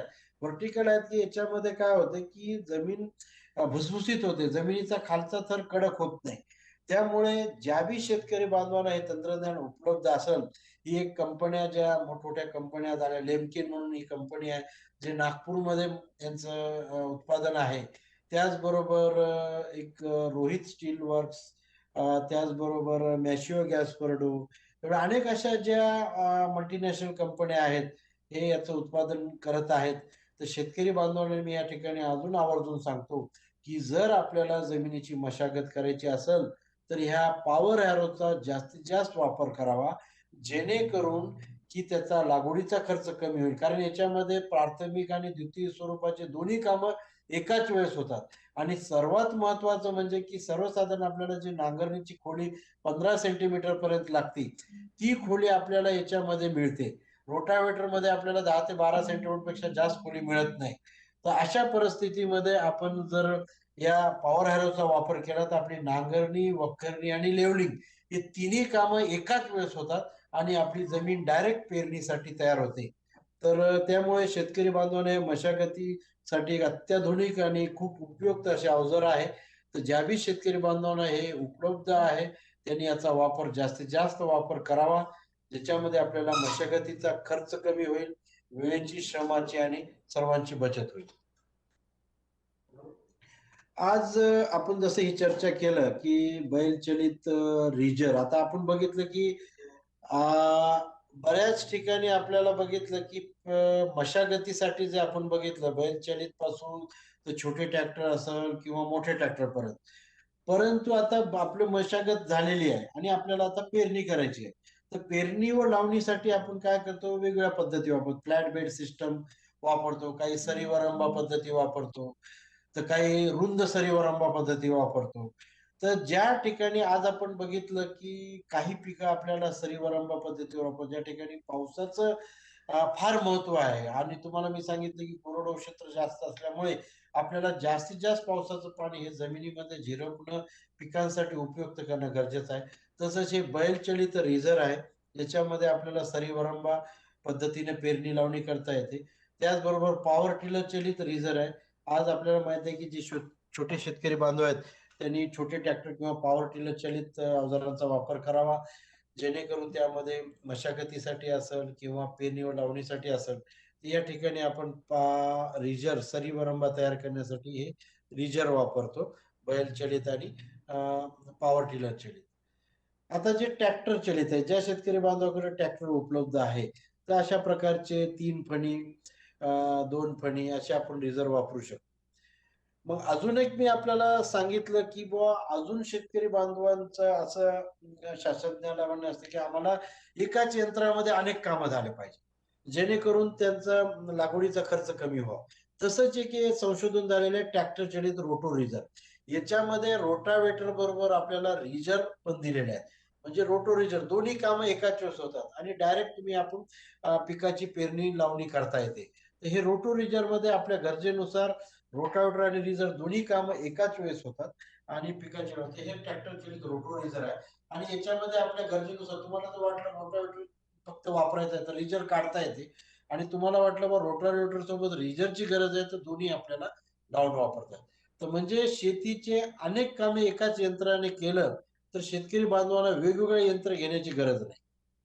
त्यामुळे काय होते की त्यांना त्यांचा जो खर्च कमी होतो आणि कमी खर्चामुळे त्यांना हे बहु शेतीतले जे कामं करण्यासाठी या यंत्राचा वापर करतो म्हणून याला बहुउद्देशीय यंत्र सुद्धा आपण म्हणतो ज्याच्यामध्ये एकापेक्षा अनेक कामं केली जातात शेतीची. हे एक अत्याधुनिक यंत्र आहे हे शेतकऱ्यांच्या गरजेनुसार आहे. आपल्याला एकदम जमीन समतोल करायची 0 to 0 हे एक सेन्सर बेस्ड टेक्नॉलॉजी आहे. याच्यामध्ये ऑटोमॅटिक आपल्याला जमीन समतोल केल्या जाते. ज्या ठिकाणी खड्डा असेल त्या ठिकाणी भर केला जातो. ज्या ठिकाणी भर असेल त्या ठिकाणी त्याचा भर कट केला जातो. तर हे एक ट्रॅक्टर चलित लेझर लेवलर आहे. तर या लेझर लेवलरचा एक म्हणजे खूप अत्याधुनिक तंत्रज्ञान शेतकरी बांधवांना गरजेचा असेल आणि पहिल्यांदा त्या जमीन त्यांना तयार करायची असेल 0 to 0 लेवलमध्ये जर करायची असेल म्हणजे आपल्याकडे कमीत कमी पावसाचं पाणी वाहून गेलं पाहिजे आणि माती वाहून नाही गेली पाहिजे जे काय पावसाचं पाणी जमिनीत झिरपलं पाहिजे तर ह्यासाठी हे ट्रॅक्टर चलित लेझर लेवलर आहे. आता या ठिकाणी आपण शेतकरी बांधवांना सांगतो की मशागतीसाठी जे काय अवजार आज आपल्या देशामध्ये आपल्या राज्यामध्ये उपलब्ध आहेत त्याबद्दल आपण बघितलं आहेत. मग ते बैल चलित असो, पॉवर टिलर चलित असो किंवा ट्रॅक्टर चलित असो किंवा स्वयंचलित असो. त्याचबरोबर आता शेतीचं जे दुसरं काम आहे आपलं जे पेरणी व लावणीसाठी. मशागत झाल्यानंतर आपल्याला आता दुसरं जे काम करायला लागते असे पेरणी व लावणीसाठी तर याच्यासाठी काय अवजार उपलब्ध आहे? तर भात शेती जर आपण प्रामुख्याने विचार केला तर पूर्वी आपल्याला बघा एवढ्या प्रकारचे मजूर लागायचे आणि या मजुरांच्या साह्याने आज आपण भात लावणी करायचो. परंतु याच्यामध्ये ज्याच्या त्याच्या बुद्ध्यांप्रमाणे त्यांनी त्याच्या त्याच्या अंतरावर ते लावायचे. त्यामध्ये मग एकसारखं अंतर नाही राहायचं. 2 ओळीतील 2 रोपातील अंतर नाही राहायचं आणि मजुरांची संख्या एवढ्या मोठ्या. तर या मजुरांना आम्ही जे राहुरी कृषी विद्यापीठानं हे फुले पीव्हीसी भात लावणी चौकट केलेली आहे. या चौकटीमध्ये काय होते की ठराविक जे भात लावणीसाठी त्या त्या भागानुसार जे अंतर ठेवायचं आहे त्या अंतरानुसार ते लावता येते. त्यामुळे एक प्रकारची ही मार्किंग आहे. त्या मार्किंगवर आपल्या या मजूर बंधू भगिनींना याचा वापर चांगल्या प्रकारे घेते आणि त्याच अंतरावर एकसारखे अंतरावर 2 ओळीतील आणि 2 रोपातील अंतर आपल्याला याच्यामध्ये राखता येते. एक अतिशय उपयुक्त असं हे फुले पीव्हीसी भात लावणी चौकट आहे जे राहुरी कृषी विद्यापीठाने विकसित केलेले आहे. याचा सुद्धा आज आपण शेतकरी बांधवांनी मोठ्या प्रमाणामध्ये वापर करावा भात लावणीसाठी. आता अनेक ठिकाणी आपण बघितलं असे की बऱ्याच ठिकाणी भात रोपे लागवड केली जाते. आता आपण बघितलं मजुरांच्या साहाय्याने आणि आता आज तुम्हाला माहितच आहे की मजूर दिवसेंदिवस कमी होत आहे. तर ह्या प्रकारचा असा एक भात बी पेरणी यंत्र आहे ज्याला पॅडी सीडर म्हणलेलं आहे. तर हे मनुष्य चलित आहे. तर या ठिकाणी आपल्याला भाताचे बीच पेरणी केल्या जाते. तर हे एक असं पॅडी सीडर म्हणून आपल्या छोट्या शेतकरी बांधवासाठी याचा वापर करता येतो. पण ज्या ठिकाणी अजून हे सुद्धा एक कांदा बी पेरणी जसं माहित आहे की भाताचं आपण आता बी तसं कांद्याचं बी सगळ्यात छोटं असते आणि हे सुद्धा एक मनुष्यचलित भात बी पेरणी यंत्र. त्याचबरोबर याला आपण कांद्याचं सुद्धा आपल्याला बी लावता येते. तर हे असं दोन्ही प्रकारे वापरल्या जाते मनुष्यचलित असं हे आहे. आज आपण बघितलं की तंत्रज्ञान जशी वाढ होते तसं जसं मनुष्याच्या जे रोजगार आज आपल्याला आहे रोजगार कमी होत आहे मजूर रोजगार कमी होत आहे त्यांचं कष्ट कमी करायचं असेल तर हे एक मनुष्यचलित भात रोपे पुन्हा लागवड यंत्र आहे जे आपण नर्सरीमध्ये रोपवाटिकामध्ये रोपं तयार केली जातात आणि ती रोपं आपण जे आहे या मशीनच्या द्वारे जे मनुष्यचलित आहे या मशीनच्या द्वारे आपल्याला हे अशा प्रकारे लावता येते. म्हणजे मजुरांची संख्या कमी झालेली आहे, त्यांचे कष्ट कमी झालेले आहे, कमी वेळामध्ये जास्त क्षेत्र आपल्या तयार होते. तर असं हे जे भात रोपे पुनर्लागवड यंत्र आहे याचा सुद्धा आपण शेतकरी बांधवासाठी भात लागवड यंत्रासाठी वापर करू शकतो. आताच मी आपल्याला सांगितलं की बहुउद्देशीय यंत्राचा वापर आज शेतकरी बांधवासाठी करणं गरजेचं आहे, कारण त्यांचा लागवडीचा खर्च आपल्याला कमी करायचा आहे. त्याच अनुषंगाने हे बहुउद्देशीय फुले शेती अवजार चौकट जे आहे या यंत्राची निर्मिती महात्मा फुले कृषी विद्यापीठाने केलेली आहे, ज्यामध्ये आपण शेतीचे अनेक कामे एकाच यंत्राने करू शकतो. जसं कुळवणी असेल, फणणी असेल किंवा विविध पिकाची पेरणी असेल, तर हे या एकाच यंत्राद्वारे करता येतात. आणि ज्या शेतकरी बांधवाकडे आज बैलाचा वापर करतात त्यासाठी अतिशय असं उपयुक्त असं बहुउद्देशीय फुले शेती अवजार चौकट आहे. त्या यंत्राचा वापर आपल्या शेतकरी बांधवांनी उपयोग करावा. आता जसं मी म्हटलं की ज्या ठिकाणी कमी क्षेत्र आहे, बैल उपलब्ध नाहीत, तर अशा ठिकाणी पॉवर टिलर चलित बी वखत पेरणी यंत्र आहे. या पेरणी यंत्राचा वापर करावा, ज्या ठिकाणी खत आणि बी आपल्याला एकाच वेळेस देता येते. आता आपण बघितलं की कोरडवाहू क्षेत्राचा जर विचार केला आणि पावसाचा आपण बघितलं की आता अनियमितता आहे, पाऊस कधी पडतो कधी येतो हे आज आपण अंदाज करू शकणार आहोत. तर ह्या पाण्याच्या अनियमिततेनुसार आपल्याला कोरडवाहू क्षेत्रामध्ये जे काय आज आपण पीक लावलेलं आहे त्याच्यात चांगल्या प्रकारे उगवण यावं, त्याचं उत्पादन वाढावं आणि आपल्याला दुबार पेरणी ही करण्याची वेळ येऊ नये त्यासाठी अत्यंत उपयोगी आणि अत्याधुनिक यंत्र आलेलं आहे. याला बीबीएफ प्लांटर म्हणतात, की जे ट्रॅक्टर चलित रुंद वरंबा सरी टोकन यंत्र आहे. तर या ठिकाणी आपण बघितलं असेल की रुंद वरंबा तयार केला जातो, दोन्ही साईडला रिजर आहेत, त्याच्यामध्ये सरी तयार होते आणि या रुंद वरंब्यावर आपण आज ही पेरणी करायला लावणी करायला. तर यामुळे काय होते की पिकाची उगवण क्षमता वाढते आणि हे दोन्ही साईडला सरी असल्यामुळे जे काय पावसाचं पाणी त्याच्यामध्ये मुरवल्या जाते, साठवल्या जाते आणि अति जर पाऊस पडला तर त्याच्यातून वाहून जाते. आणि जरी आपला पेरणी केल्यानंतर जर 20-25 दिवसाचा जर गॅप पडला, ज्याला आपण म्हटलेलं आहे की ड्राय स्पेल, तर अशा परिस्थितीत सुद्धा हे आपली पीक आपले याला काही होऊ देत नाही. त्यामुळे हे अत्यंत उपयुक्त असं रुंद सरी वरंबा पद्धतीचं ट्रॅक्टर चलित टोकन यंत्र आहे. मराठवाडा आणि विदर्भामध्ये हे खूप मोठं वरदान ठरलेलं आहे.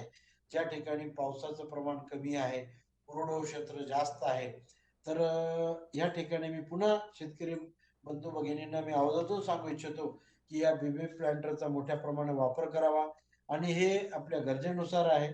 आपल्याला वाटलं बघ रिझर्व नको आहे त्याच्यात फ्लॅट सुद्धा आपल्याला पेरणी लावणी करता येते रिझल्ट काढल्यानंतर. तर अशा ठिकाणी या बहुपीक टोकन यंत्राचा वापर करावा आणि या यंत्राद्वारे आपल्याला कुठल्याही पिकाचं पेरणी टोकन पद्धतीने करता येते.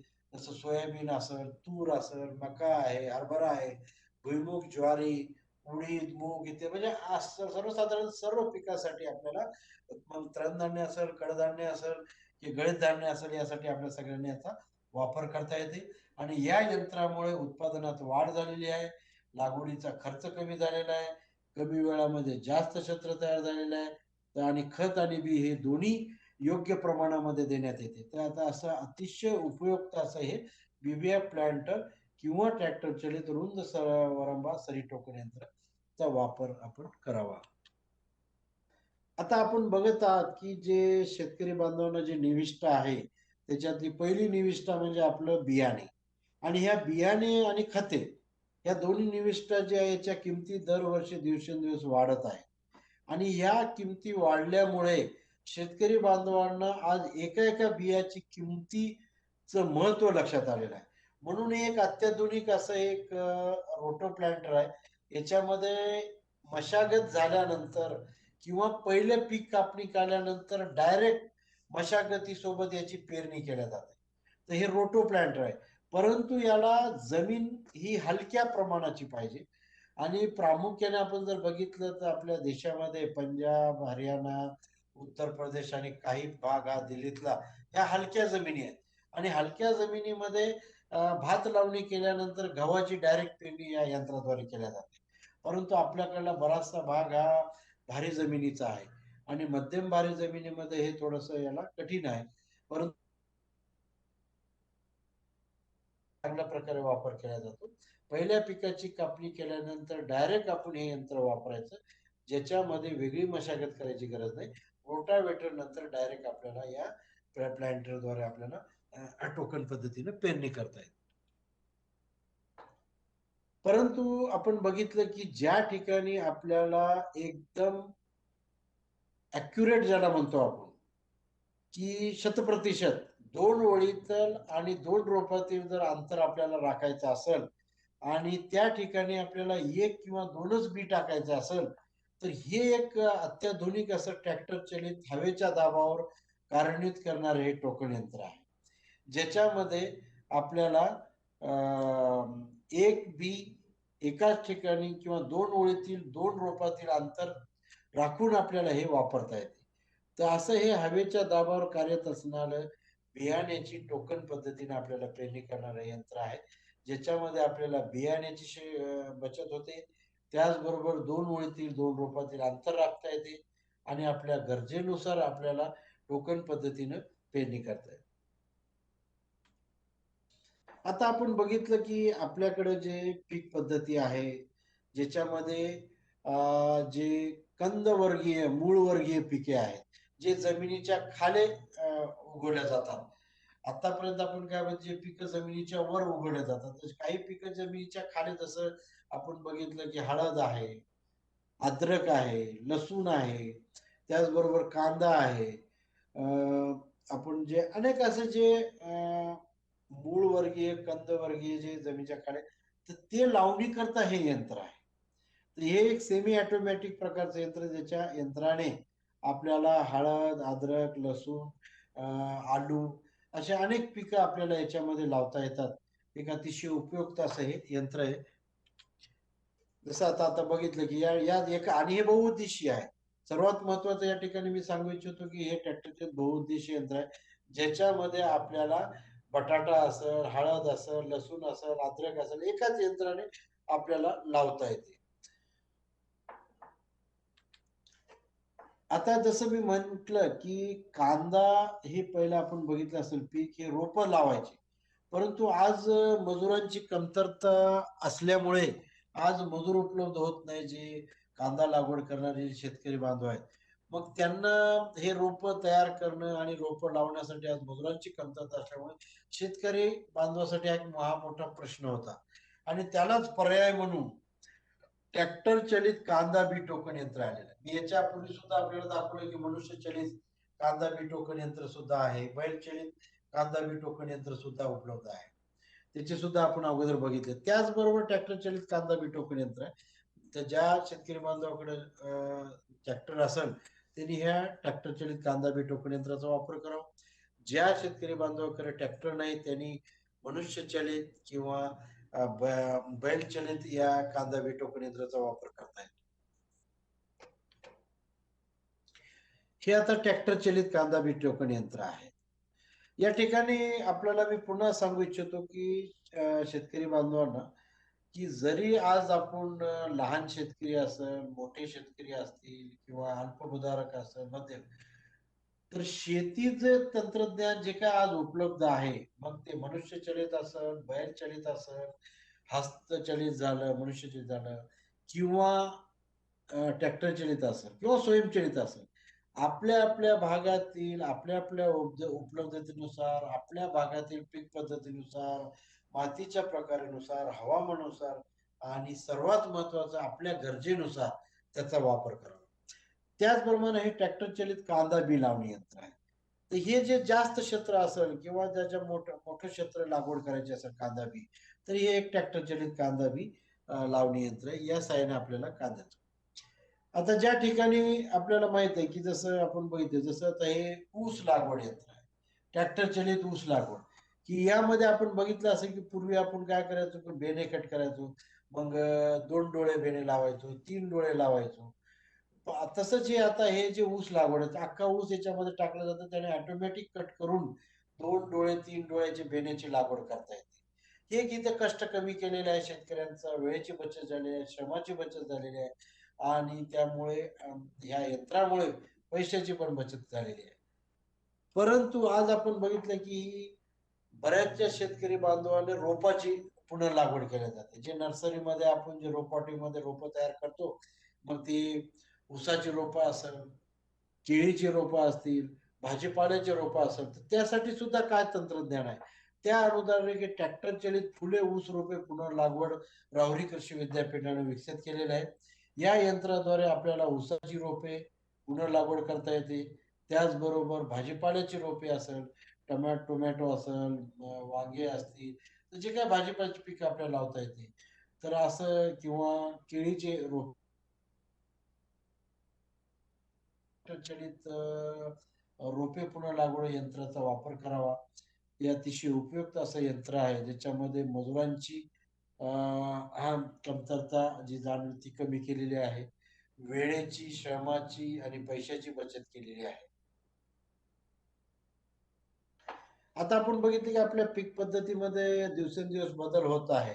त्याचबरोबर आपण जर बघितलं की आज मल्चिंग पेपर टाकून आपण लागवड करतो. म्हणजे याच्यामध्ये किंवा कमीत कमी बाष्पीभवन व्हावे आणि जे काही आपण पाणी दिलं जातो, मग ते कोरडवाहू क्षेत्र असो किंवा बागायती क्षेत्र असो, तर त्यात जे काही पाणी आपण देतो त्याचा जास्तीत जास्त पिकासाठी वापरावा आणि बाष्पीभवन होणे.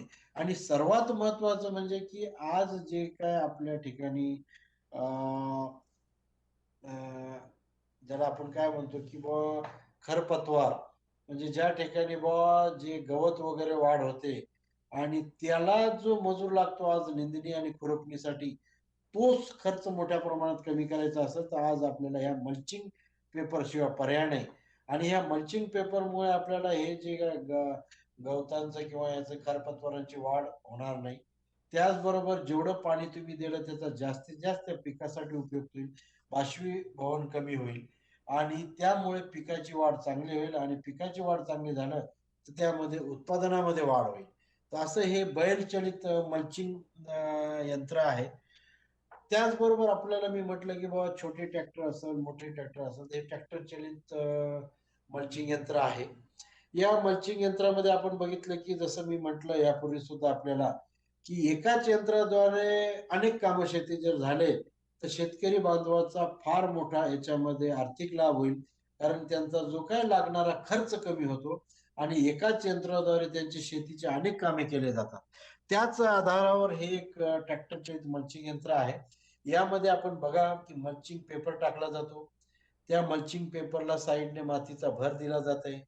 त्याचबरोबर त्यामुळे रोपं लावण्याकरता त्यामध्ये छिद्र पाडले जातात. त्याचबरोबर खत देण्याची सुविधा दिलेली आहे आणि त्याचबरोबर आपल्याला जी लॅटरल आहे ठिबक सिंचनाची, ती लॅटरल सुद्धा आपण त्याच्याबरोबर टाकल्या जातो. तर असं हे बहुउद्देशीय ट्रॅक्टर चलित मल्चिंग यंत्र आहे. याचा सुद्धा शेतकरी बांधवांनी मोठ्या प्रमाणात वापर करावा, जेणेकरून आपल्याला वेळेची, श्रमाची आणि पैशाची बचत होईल. हे जसं मी आपल्याला पूर्वी म्हटलं की बा जे ट्रॅक्टर चलित ऊस रोपे पुनर्लागवड यंत्र आहे किंवा भाजीपाला रोपे लागवड यंत्र आहे, तेच एक आधुनिक यंत्र आहे. याच्यामध्ये सुद्धा सुद्धा आपल्याला ऊसाची रोप, भाजीपाल्याची रोपाची पुनर्लागवड केल्या जाते. आता आपण बघितलं की प्रामुख्याने भात शेतीसाठी जे काय आज आहे की आपण बघितलं 2-3 प्रकारचे.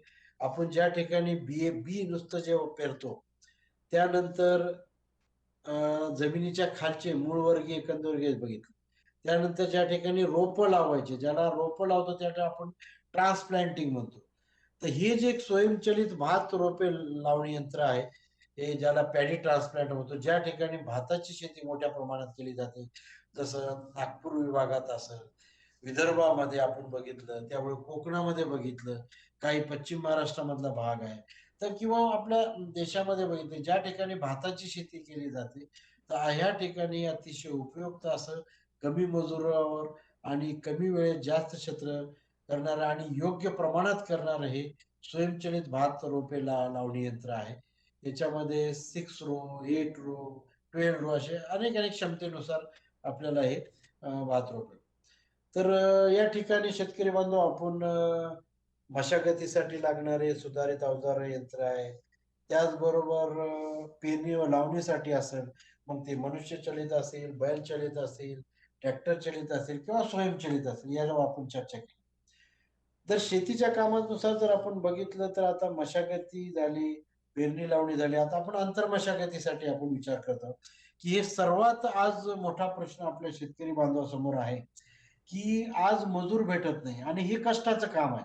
आपण बघितलं बऱ्याच ठिकाणी आपण बघितलं आंतर मशागतीसाठी महिला मोठ्या प्रमाणात बोलवल्या जातात, परंतु हे बसून काम करणार आहे, कष्टाचं असल्यामुळे आज त्यांना सुद्धा खूप मोठं कष्ट लागते.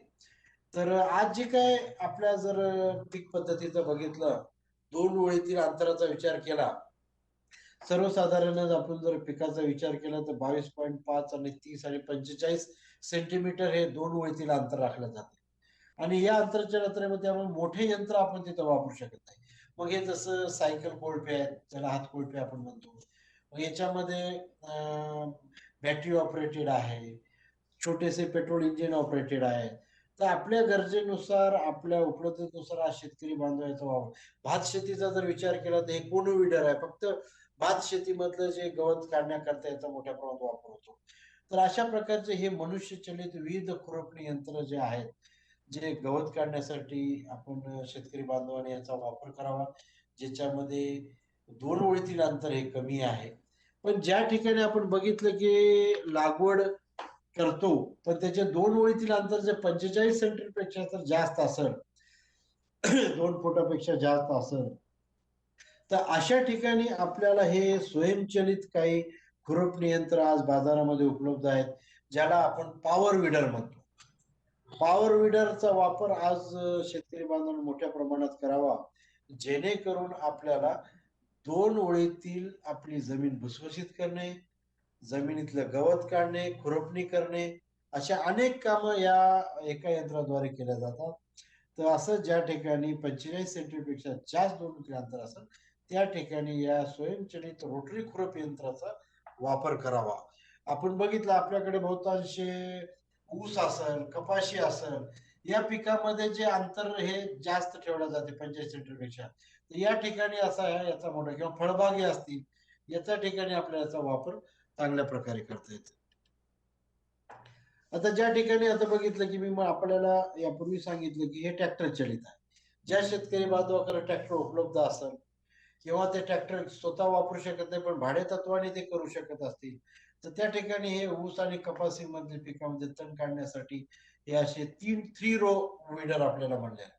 तर याच्यामध्ये, परंतु याच्यामध्ये आपण बघितलं की आंतर मशागती करता जे काही रोटर वापरले जाते, त्या रोटरची ब्लेड ही सी आकाराची असते, कारण ते जमिनीचा खालचा तर कडक होऊ देत नाही, जमीन भुसभुशीत करते आणि त्याच्यामध्ये तण काढल्या जाते.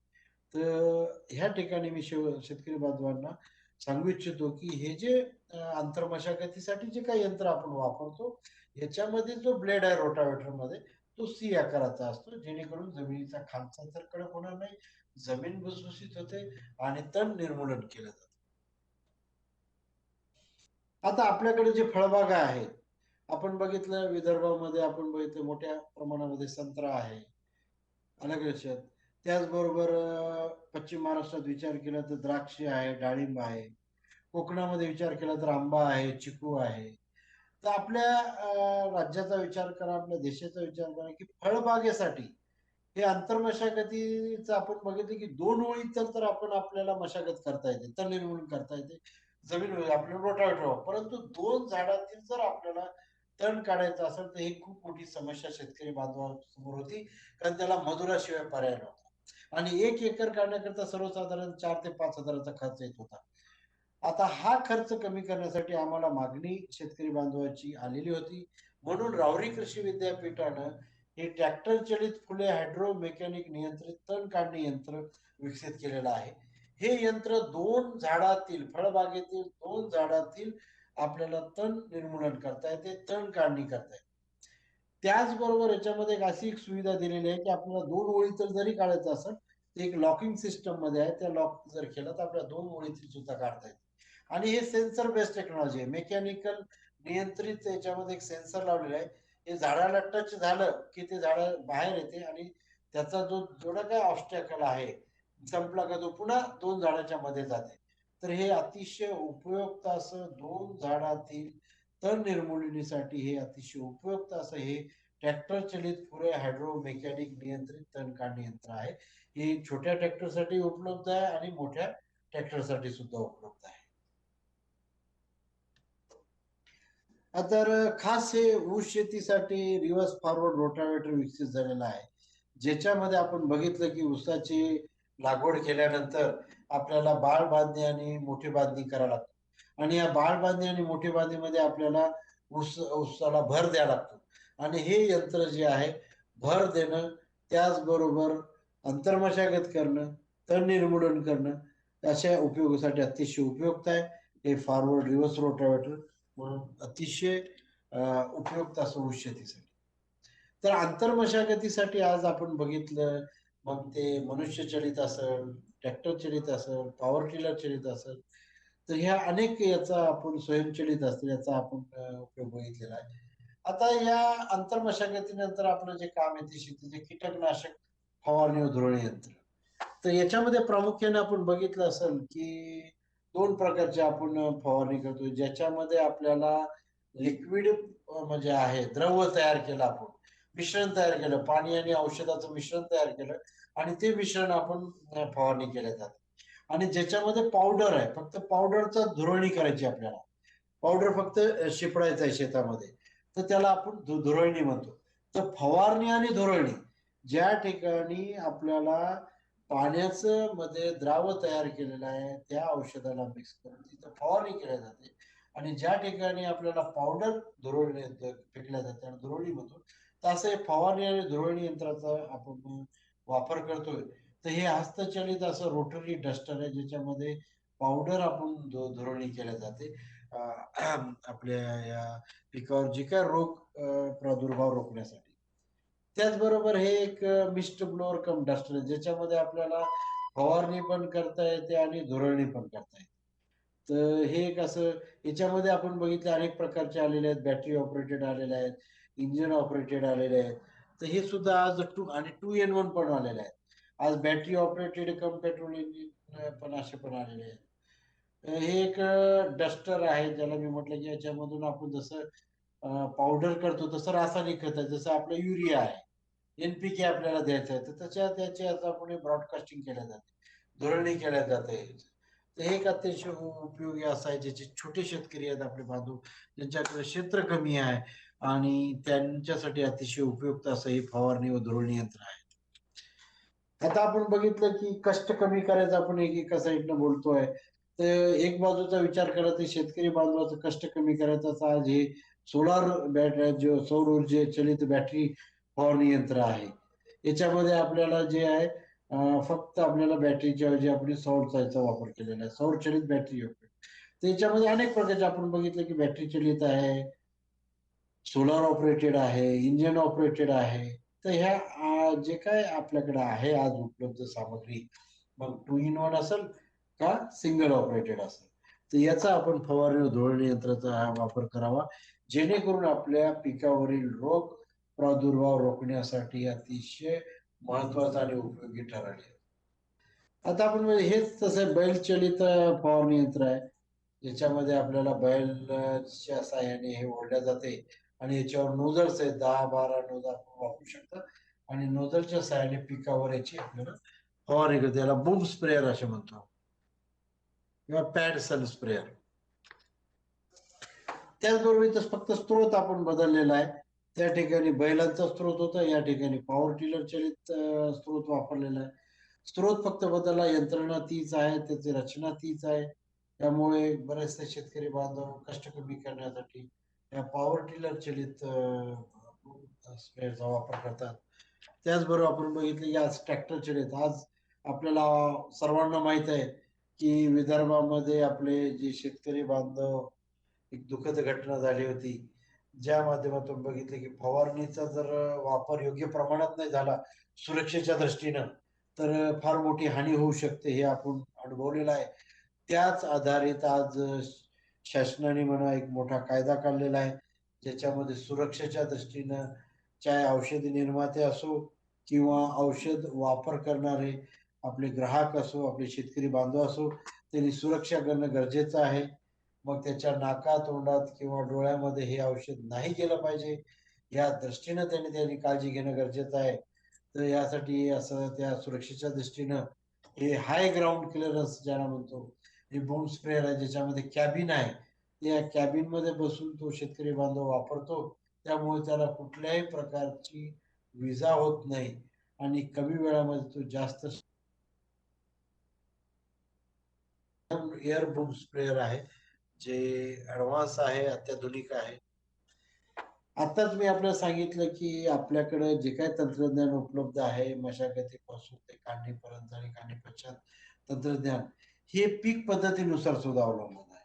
तर हे स्पेशल जे आपण बघितलं की हे एरोब्लास्ट स्प्रेअर फळबागेसाठी काढलेलं आहे त्यामध्ये प्रामुख्याने द्राक्ष आहेत डाळिंब आहे याचा वापर केला जातो.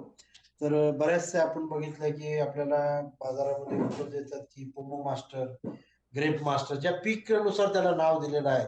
जे द्राक्षासाठी जसं म्हटलं की त्याला ग्रेप मास्टर म्हटलेलं आहे डाळिंबासाठी म्हटलं तर पोमो मास्टर म्हटलेलं आहे आणि याच्यातून आपल्याला सांग गरजेनुसार आम्ही संशोधन वेगवेगळं करत असतो. त्याच्यामध्ये आता वेगवेगळं पुन्हा शेतकऱ्यांना घेण्याकरता वेगवेगळं गेलं तर पुन्हा त्याची किंमत वाढलेली आहे. त्यामुळे कमी खर्चामध्ये बहुउद्देशीय यंत्र आपल्या शेतकरी बांधवांना कसं मिळावं याचा विचार करून ऑटोमॅटिक यंत्र सुद्धा आलेले आहे ज्याच्यामध्ये आपल्याला द्राक्ष असेल डाळिंब असेल चिकू असेल आंबा असेल त्याचबरोबर आपलं संत्रा असतील तर वेगवेगळ्या फळबागेसाठी आपल्याला एकाच यंत्राचा वापर करता येतो. हे यंत्र आपण बघत आहे हे यंत्र अतिशय उपयुक्त असं हे यंत्र आहे ज्यामुळे झाडाची उंची जर 50 फीट पर्यंत जरी असेल 50 फीट असेल 60 फीट असेल तर हे एक यंत्र आपल्या पूर्ण झाडाला आपल्याला फवारणी करता येते. त्यामुळे या फवारणीमुळे आपल्याला रोग प्रादुर्भाव कमी होतो. तर हे तायकॉन नावाचं स्प्रेअर आहे ज्याच्यामध्ये 360 डिग्री मध्ये आपल्याला फिरून याची फवारणी करता येते. तर या ठिकाणी शेतकरी बांधवांनी ह्या अशा प्रकारच्या यंत्राचा वापर करावा आपल्याला रोग प्रादुर्भाव कमी करण्याकरता. आपण बघतो एकीकडे की जमिनीची उर्वरा शक्ती आहे जमिनीची उगण क्षमता ही कमी होत चाललेली आहे. मग याला काय करायचं मग याच्यामध्ये जे आपण मध्ये किंवा मृद संधारण म्हणा जलसंधारण म्हणा किंवा जमिनीची सुपीकता वाढवायची असेल तर हे ट्रॅक्टर चालित फर्टिलायझर ब्रॉडकास्टर आहे ज्याच्यामध्ये आपण रासायनिक खते जसं युरिया असेल किंवा आपलं जे FIM असेल शेणखत असेल तर याची फवारणी करू शकतो ब्रॉडकास्टिंग करू शकतो आणि जमिनीची सुपीकता वाढू शकतो. त्याचबरोबर आपण बघितलं आज मोठ्या प्रमाणामध्ये आपल्या आदरणीय माननीय आपले जे परिवहन मंत्री आहेत आपले प्रेरणास्थान आहे त्या अॅग्रो व्हिजनचे फाउंडेशनचे नितीन गडकरी साहेबांनी आवाहन दिलं की आज मोठ्या प्रमाणामध्ये सेंद्रिय शेतीचा वापर करावा आणि विषमुक्त अन्न आज आपल्या शेतकरी बांधवापासून सगळ्या सर्वांना मिळावं. तर त्याचाच एक प्रकार म्हणून आज जे काही आपल्याकडं काडी कचरा पाला पाचोळा किंवा जे काय आज आपण शेणखत जीवाणू अमृत सुद्धा देणारं हे यंत्र आहे. हे ट्रॅक्टर चालित स्लरी डिस्पेन्सर आहे. या स्लरी डिस्पेन्सरने आपल्याला जीवाणू अमृत ज्याच्यामध्ये आपण शेणखत असेल गोमूत्र असेल त्याचबरोबर गुळ असेल किंवा अन्य काही अजून जे सेंद्रिय मायक्रोन्यूट्रिएंट ज्याला आहेत पारंपरिक पद्धतीमध्ये जे आज मजूर एक एक झाडाला द्यायची या यंत्रामुळे त्याच्यामध्ये कष्ट कमी झालेले आहे आणि कमी वेळामध्ये जास्त क्षेत्र आपल्याला याच्यामध्ये देण्यात येते हे जे जीवाणू अमृत तर किंवा स्लरी असेल तर हे यंत्र एक फार मोठं उपयोगी आहे फळबागेसाठी. त्याचबरोबर आपण बघितलं की आज आपल्याला पूर्वी बघायला आपण पारंपरिक पद्धतीमध्ये आपण शेणखत द्यायचो. शेणखत त्या शेतामध्ये वेगवेगळे आपण त्याचे टोपल्याची टाकायचो त्याला स्प्रेडिंग करायचो खूप कष्ट लागायचे त्याला बराच कालावधी लागायचा आणि ते स्प्रेडिंग करायचो पण त्याच्यात आज समानता नाही राहायची. मजूर, पण आजची परिस्थिती जर बघितलं, आज मजूरच उपलब्ध नाही आणि समानतेनं जर आपल्याला स्प्रेड करायचं असेल मॅन्युअल स्प्रेडर, तर हे एक ट्रॅक्टर चालित माणूस स्प्रेडर जे फळबागेसाठी असो किंवा अन्य पिकासाठी असेल, एका लाईनीनं आपल्याला हे प्रामुख्याने आम्ही हे फळबागेसाठी दिले, परंतु हे आपल्याला अन्य साठी वापरता येते. एक सारखं याच्यामध्ये मॅन्युअर फेकल्या जाते आणि याच्यावर टाकल्या जाते, रोपाच्या बेड ज्याला आपण बेड जाईल किंवा ओपन फील्ड मध्ये बी याचा फवारणा चांगल्या प्रकारे. ते एक अतिशय उपयुक्त असं हे फर्टिलायझर किंवा मॅन्युअर स्प्रेडर, ज्याच्यामध्ये आपल्याला ओलं खत आणि सुकं खत हे दोन्ही देण्याचं प्राविधान आहे. त्यामुळे एकाच यंत्राने हे दोन्ही दिल्यामुळे शेतकरी बांधवांच्या खर्चामध्ये मोठ्या प्रमाणात बचत झालेली आहे. तर हे फळबागेसाठी फार मोठं वरदान ठरलेलं आहे. आपण बघितलं असेल की फळबागेमध्ये प्रामुख्याने फळबाग ही जर मोठ्या प्रमाणामध्ये जर रोग जर आला तर त्याला जर कंट्रोल वेळेत नाही केलं तर पूर्ण बागच्या बागेचं नुकसान होते. त्याच आधारितवर हे जे द्राक्षच्या बागेमध्ये वायनरी प्रोजेक्ट आहेत, तर याच्यासाठी एक क्राउडर टाईप फर्टिलायझर स्प्रेडर आहे. तर या क्राउडर फर्टिलायझर स्प्रेडर मध्ये पाणी जरी साचलेलं असेल आणि पाऊस जरी पडलेला असेल, जर आपण जर वेळेत त्याला जर फवारणी नाही केलं तर त्यामुळे मोठमोठ्या इकडल्या द्राक्षाच्या बागाचं नुकसान झालेलं आहे. किंवा अन्य आपण बघितलं असेल की संत्र्याची बाग असेल किंवा अन्य फळबागे मध्ये जर वेळेत जर फवारणी नाही झाली पाऊस पडल्यानंतर, त्यामुळे रोग म्हणून त्याचं खूप नुकसान होऊ शकते आणि ट्रॅक्टर जो आहे त्याच्यामध्ये जाऊ शकत नाही, स्लिपेज होते त्याचे न्यूमॅटिक टायर असल्यामुळे. आणि त्या ठिकाणी त्याला पर्याय म्हणून हे क्राउलर टाईप फर्टिलायझर स्प्रेडर आहे. याच्यामध्ये आपल्याला पाणी साचलेल्या बागेमध्ये आपल्याला याची फवारणी करता येते. एक नाविन्यपूर्ण असं हे यंत्र आहे. आता काही ठिकाणी आपण बघितलं की इलेक्ट्रोस्टॅटिक स्प्रेअर आलेले आहेत, ज्या ठिकाणी खूप सेन्सिटिव्ह क्रॉप आहे. आपण जर बघितलं तर द्राक्षांसाठी प्रामुख्याने याचा वापर केला जातो आणि अन्य पिकासाठी वापर केला. ज्या ठिकाणी पानाच्या वरच्या आणि खालच्या भागाने सुद्धा आणि प्रत्येक पार्टला झाडाच्या जर आपल्याला फवारणी करायची असेल तर हे ESS इलेक्ट्रोस्टॅटिक स्प्रेअरचा वापर करा. याच्यामध्ये करंट दिला जातो आणि करंटच्या साहाय्याने पॉझिटिव्ह आणि निगेटिव्ह अट्रॅक्शन होऊन प्रत्येक झाडाच्या भागाला याची फवारणी होते. तर हे एक अत्याधुनिक असं हे तंत्रज्ञान आहे. तर शेतकरी बांधवांनी याचा वापर करावा आपल्या गरजेनुसार. मित्र हो, आपण आतापर्यंत मशागतीसाठी लागणारे जे अवजार आहेत, त्याचबरोबर पेरणी व लावणीसाठी असेल, आंतर मशागती असेल, त्याचबरोबर फवारणी व धुळणीसाठी असेल, आता जे आपलं पीक तयार झालेलं आहे आणि या पिकाला आपल्याला आता जे लास्ट जे आपण जे अंतिम काम म्हणतो, त्याच्यामध्ये पीक काढणी व मळणीचे जे अवजार आहेत, ते एक जिकरीचं आणि महत्वाचं काम होतं.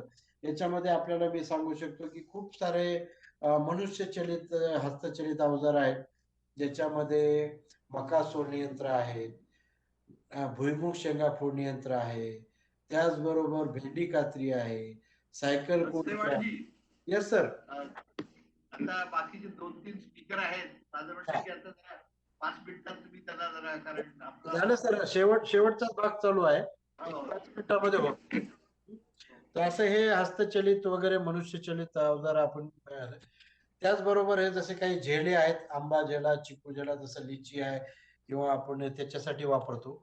हे जे आपण बघितलं की पराठी काढणी यंत्र आहे, कापसाची पराठी असो किंवा अन्य पिकाचे आपले चिमटा आपण म्हणतो मनुष्यचलित.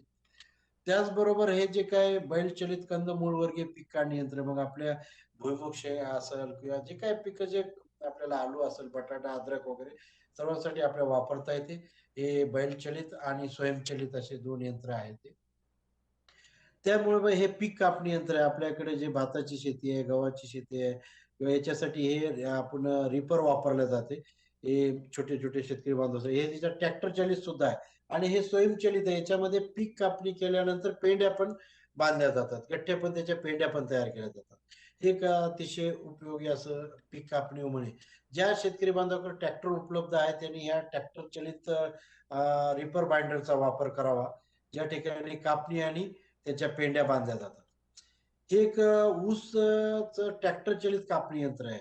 ज्याच्यामध्ये आपण आज बाजारामध्ये बघत असाल की ट्रॅक्टर चलित कंबाईन हार्वेस्टर आहे, परंतु हे ट्रॅक्टर चलित ऊस कापणी यंत्र याच्यामध्ये पूर्ण जे मजुरांच्या साहाय्याने आपण ऊस कापला जातो, त्याला साळला जातो, हे सगळे कामं ह्या यंत्राने होतात. ज्याच्यामध्ये आज ऊस कापणीसाठी मोठा प्रश्न आहे, तर या यंत्राद्वारे आपल्याला ट्रॅक्टर चलित. आता जे मी आपल्याला पूर्वी म्हटलं की जे मूळवर्गीय कंद पिके आहेत, जसं बटाटा, हळद आहे, आले आहे, ते काढण्याकरता हे यंत्र आहे. या यंत्राने सुद्धा आपल्याला हे पीक काढता येते. आपल्याला सर्वांना माहिती आहे आज थ्रेशर हे 100% यांत्रिकरण झालेलं आहे थ्रेशिंग मध्ये. तर हे ट्रॅक्टर चलित आहेत. त्याचबरोबर ज्या ठिकाणी ट्रॅक्टर नसेल तर त्या ठिकाणी इंजिन चलित आहे, ज्या ठिकाणी पॉवर टिलर असेल तर पॉवर टिलर आहे, ज्या ठिकाणी इलेक्ट्रिसिटी असेल तर मोटर चलित आहे. तर अनेक जे काही स्त्रोत असेल त्यानुसार आज थ्रेशर उपलब्ध आहे. आणि सर्वात महत्वाचं म्हणजे आज बहुउद्देशीय थ्रेशर उपलब्ध झाले आहे, ज्यामध्ये कुठल्याही पिकाची आज आपल्याला थ्रेशिंग करता येते. आता एक मिनी हार्वेस्टर आलेला आहे, ज्याच्यामध्ये आपल्याला भाताची डायरेक्ट कापणी, मळणी आणि बॅगा भरल्या जातात. हे एक स्वयंचलित मिनी हार्वेस्टर आलेलं आहे, ज्याच्यामध्ये आपल्याला डायरेक्ट शेतामध्ये कापणी, मळणी आणि बॅगा भरल्या जातात. कंबाईन हार्वेस्टर आहे. आता आपण बघितलं की पूर्वी फक्त भाताला आणि गव्हाला वापरायचो, परंतु हे एक असं अत्याधुनिक स्वयंचलित कंबाईन हार्वेस्टर ज्याच्यामध्ये बहुतांशी पिकाला याचा वापर केला जातो. तर हे एक मोठ्या प्रमाणामध्ये याचा वापर होत आहे. हे कंबाईन हार्वेस्टर आहेत. हे शुगर केन हार्वेस्टर ज्याला म्हणून याच्यामध्ये सेट केल्या जातात सेट, परंतु याच्यामध्ये डिसएडव्हान्टेज असा आहे की हे सेट केल्यामुळे 24 तासाच्या आत आपल्याला क्रशिंग करावं लागतो. शुगर रिकव्हरी कमी होते आणि जमीन दबल्या जाते, जमीन कडक होते. म्हणून याला पर्याय म्हणून मी आपल्याला दाखवलं की ट्रॅक्टर चलित जे शुगर केन हार्वेस्टर पर्याय म्हणून आहे, जे आपल्या छोट्या शेतकरी ऊस लागवडसाठी. एक संशोधन चालू आता की आपल्याकडे कापूस वेचणी यंत्र आलेलं आहे. हे लवकरच बाजारामध्ये येण्यात येत. आपल्या देशातच याचा संशोधन होत आहे, याची ट्रायल पण चालू आहेत. एक लवकरच आपल्या शेतकरी बांधवांना कापूस वेचणी यंत्र उपलब्ध होत आहे. त्याबरोबर जे आपल्याकडे चारा पिके आहेत, चारा काढण्याकरता, तर हे चारा पिके यंत्रे सुद्धा आहेत. त्याच्यामध्ये डायरेक्ट आपल्याला चारा वगैरे याच्यामध्ये काढता येते. काही पीक काची यंत्र, पश्चात यंत्र आहेत, ज्याच्यामध्ये ऊसाचं आपल्याला खोडवा घेण्याकरता आहेत. मल्चिंग पेपर आहे, ज्याला मल्चिंग पालापाचोळा बारीक करून शेतामध्येच मिक्स करायचा आहे आणि सेंद्रिय खत म्हणून त्याचा वापर करायचा आहे. एक कॉटन शेडर आहे, मोठ्या प्रमाणामध्ये आपण कपाशीसाठी वापरत आहे, त्याला बारीक करून जमिनीमध्ये मिक्स केल्या जात आहे. हे शेडर्स, मल्चर्स आपल्याला म्हटलं की जे काय पालापाचोळा जमिनीमध्ये मिक्स करून सेंद्रिय खत. याच्यात जे उद्योगधंद्यामध्ये आपण बघितलंय की ज्याला पीक कापणी व्यवस्थापन मध्ये आपले हे असे बेलर तयार केल्या जातात, स्क्वेअर बेलर. आणि हे जे काही कंपन्या आहेत वीज निर्मितीसाठी म्हणा किंवा अन्य साहित्य तयार करण्यासाठी शेतकरी बांधवाकडे विकत घेतले जातात, यातून सुद्धा शेतकरी बांधवांना आर्थिक मदत होऊ शकते. काही वैशिष्ट्यपूर्ण सेट कटर आहेत, डोळा काढणी यंत्र, चाफ कटर्स आहेत. हे असे वेगवेगळे चाफ कटर आहेत. हे औषधी वनस्पती बिया पुढे आपल्या विदर्भामध्ये आम्ही आदिवासी भागामध्ये मोठ्या प्रमाणामध्ये रेडा बेडा रेटा फोडण्याकरता हे मशिनरी दिल्या आहेत, ज्यामुळे आपल्या आदिवासी बांधवांचं कष्ट कमी केलेलं आहे. तर हे एक हे फुले शेवगा काढणी झेल आहे, ज्याच्यामध्ये आपल्याला याची स्टोरेबिलिटी वाढते आणि झाड उंच असेल तरी आपल्याला शेवगा काढता येतो. हे पोस्ट होल डिगर आहेत. हे ऍग्रिकल्चर वेस्ट मॅनेजमेंट मध्ये जे काय पालापाचोळा आपला सुका कचरा, ओला कचरा याच्यामध्ये बारीक केला जातो आणि हे सेंद्रिय खत म्हणून, वर्मी कंपोस्ट म्हणून याचा वापर करत आपल्या वाढतात. हे बॅकहो लोडर आहे, ज्याप्रमाणे जेसीबी पोकळ्यांची कामं करतात त्याच पद्धतीने करतात. हे ऑटोमेशन भविष्यामध्ये काय यांत्रिकरण राहील, रोबोट्स, त्यामुळे ड्रोन्स आपण बघतो. आज बॅटरी ऑपरेटेड ट्रॅक्टर आज बाजारामध्ये उपलब्ध होत आहे. ही ड्रोन सारखी टेक्नॉलॉजी भविष्यामध्ये आपल्याला वापर मिळत आहे. तर अशा ठिकाणी आपण आज शेतकरी बांधवांनी मशागतीपासून काढणीपर्यंत आणि काढणी पश्चात तंत्रज्ञान आपण बघितले. मग ते चलित असेल, बैलचलित असेल, ट्रॅक्टर चलित असेल किंवा स्वयंचलित असेल. धन्यवाद सर. काही शेतकरी बांधवांना काही प्रश्न असेल तर ते विचारू शकतात. धन्यवाद सर, धन्यवाद. आपण जी मोलाची माहिती दिली, जसं लहान शेतीचे यांत्रिकीकरण, त्याचे गरजा व फायदा याबद्दल महत्त्वाची माहिती दिली. आणि याच्यानंतर मी श्री रविकांत गौतमी सर, तंत्र अधिकारी, जिल्हा अधीक्षक कृषी अधिकारी नागपूर यांना आमंत्रित करतो की त्यांनी शासनाच्या ज्या कृषी यांत्रिकीकरणासाठी काय योजना आहेत त्याबद्दल सांगावं. Gautami sir. Gautami sir. Sir आवाज येतोय? नमस्कार sir, Ravikant Gautami here. Hello sir. Hello. हा, माझा हॅलो आवाज येतोय? गौतमी सर. हॅलो. हा हॅलो सर, आवाज येतोय सर? सर, माझा आवाज तुम्हाला? गौतमी सर, तुमचा आवाज येतोय? थोडा आवाज वाढव.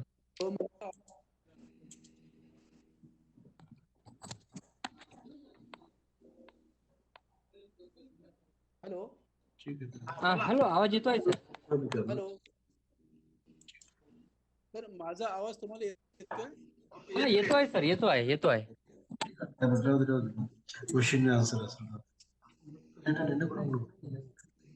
त्यांनी ते बाकीच्यांनी म्यूट करा म्हणा.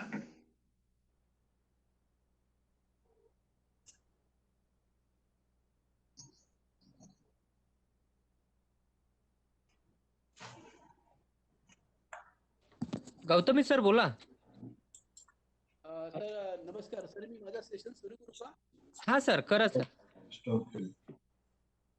नमस्कार सर्वांना, सर्व शेतकरी मित्रांना आणि जे सगळे उपस्थित आहेत त्या सर्वांना माझा नमस्कार. आणि या करण बास्तेवर सर को म्यूट करो. या करण. निमित्तानं आपल्या सर्वांना या नवीन वर्षाच्या शुभेच्छा देतो. ॲग्रिव्हिजन तर्फे जी कार्यशाळा आपण आयोजित केलेली आहे त्यासाठी मला जो विषय दिलेला आहे की कृषी यांत्रिकीकरण संदर्भातल्या काही महत्वाच्या बाबीची माहिती. निश्चितपणे हा विषय अतिशय जिव्हाळ्याचा आहे, अतिशय महत्वाचा आहे आणि जी वेळ माझ्याकडे आहे ती एक 10 ते 12 मिनिटामध्ये मी माझं हे जे सादरीकरण आहे ते आपल्या पुढे इथं मांडतो आहे. काही गौतम सर, आप मोबाइल की माइक थोड़ा पास में लाके बोलिए, आपकी बहुत कम आवाज आ रही है. हॅलो. सर मोबाइल थोड़ा पास में ले आइए सर. हॅलो. हा बोला सर, बोला सर. थोडं मोबाईलच्या जवळ येऊन बोला सर. बरं, आता ठीक आहे. हा आता ठीक आहे सर. हा, तर पुन्हा एकदा नमस्कार सर्वांना. आणि आजचा जो विषय आहे तो कृषी यांत्रिकीकरण संदर्भातली माहिती आहे. माझा जो सेशनचा जो वेळ राहणार आहे तो फक्त एक 10 ते 12 मिनिटाचा राहणार आहे. आणि या 10 ते 12 मिनिटाच्या सत्रामध्ये कृषी विभागामार्फत जी कृषी यांत्रिकीकरण उपअभियान जो आम्ही राबवतो तर त्याची एक मी त्याला असं म्हणणार नाही डिटेल माहिती, पण निश्चितपणे प्रातिनिधिक माहिती मी आपल्याला देणार आहे.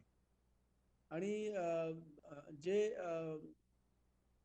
हजर आहेत शेतकरी बांधव किंवा बाकीचे सगळे तज्ञ, तर त्यांना माझी विनंती आहे की ज्या काही गोष्टीची नोंद करायची असेल ते आपण नोंद करू शकता. जे मी सांगणार आहे त्या बाबींची सर्व डिटेल माहिती कृषी विभागाच्या वेबसाईटला अवेलेबल आहे.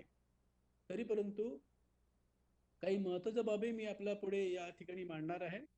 तर मी आपला विषय सुरुवात करतो आहे आणि सर्वांना विनंती आहे की त्यांनी त्यांचा व्हिडिओ जो असेल तो व्हिडिओ बंद करावा आणि जो ऑडिओ असेल तो ऑडिओ सुरू ठेवावा, जेणेकरून आपल्या ट्रान्समिशन मध्ये जास्त व्यवधान होणार नाही. Yes sir, yes sir. Okay sir. तर आपल्या सर्वांना कल्पना आहे की महाराष्ट्र राज्यामध्ये 2014-15 पासूनच कृषी अभियांत्रिकीकरण उपअभियान आपण राबवित आहोत.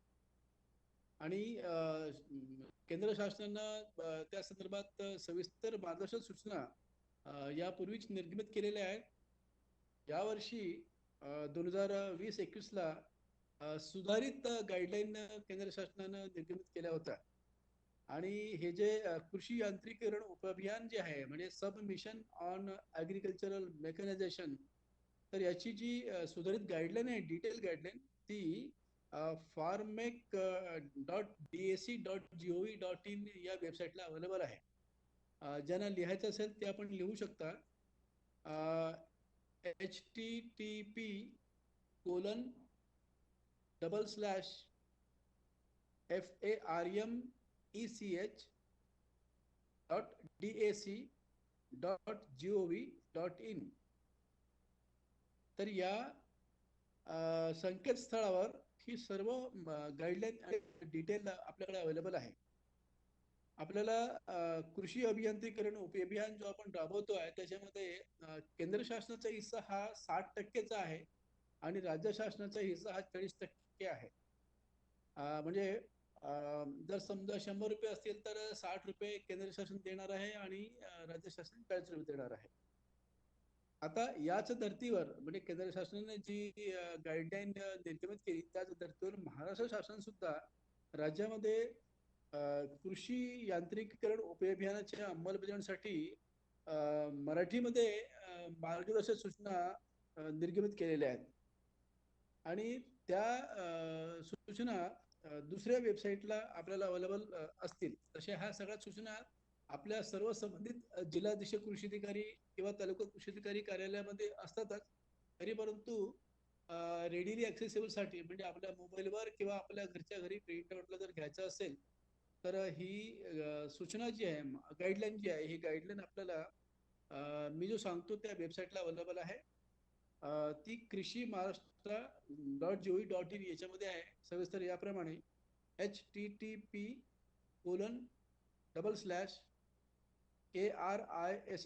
कृषी.महाराष्ट्र.mahashtra.gov.in. आता या वेबसाईटला ही गाईडलाईन उपलब्ध आहे. आता आपल्याकडे जो महत्वाचा भाग आहे त्याच्यामध्ये 2 बाबी आहेत. एक तर कृषी यंत्रसामग्री व उपकरणे खरेदीसाठी अर्थसहाय्य करणे आणि दुसरी आहे अवजारे बँक स्थापनेसाठी अर्थसहाय्य करणे. तर आपण आज जो महत्वाचा विषय घेणार आहोत तो विषय आहे कृषी यंत्रसामग्री व उपकरणे खरेदीसाठी अर्थसहाय्य करणे. आता याचा उद्देश अतिशय मोठा आहे आणि आपल्याला हे लक्षातही घ्यावं लागेल की आपल्याकडे मजुरांची कमतरता आणि त्यातल्या त्यात स्किल मजुरांची कमतरता आणि ज्या गतीनं कृषी आता पुढे चाललेला आहे तर त्यासाठी आपल्याला कृषी यांत्रिकीकरण हा एक अतिशय महत्वाचा घटक आपल्या कृषी जीवनामध्ये आता आहे. आणि म्हणून राज्यातील शेतकऱ्यांना कृषी यंत्रसामग्री अवजारे खरेदीस प्रोत्साहन करणे आणि त्याद्वारे कृषी यांत्रिकीकरणाला प्रोत्साहन देणे हा या घटकाचा उद्देश आहे. आपण हे जे कृषी यंत्रसामग्री व उपकरणे खरेदीसाठी अर्थसहाय्य जो करतोय त्यासाठी हा मेन उद्देश आहे की कृषी यांत्रिकीकरणामध्ये वाढ व्हावी आणि जे यंत्रसामग्री किंवा अवजारे असतील तर त्याच्या खरेदीमध्ये प्रोत्साहन द्यावे शेतकऱ्यांना. आणि म्हणून याच्यात आपण काय करतोय की जसं की विभागनिहाय पीक रचनेनुसार आवश्यक असलेली तपासणी केलेली दर्जेदार कृषी अवजारे जे असतील ते खरेदीसाठी शेतकऱ्या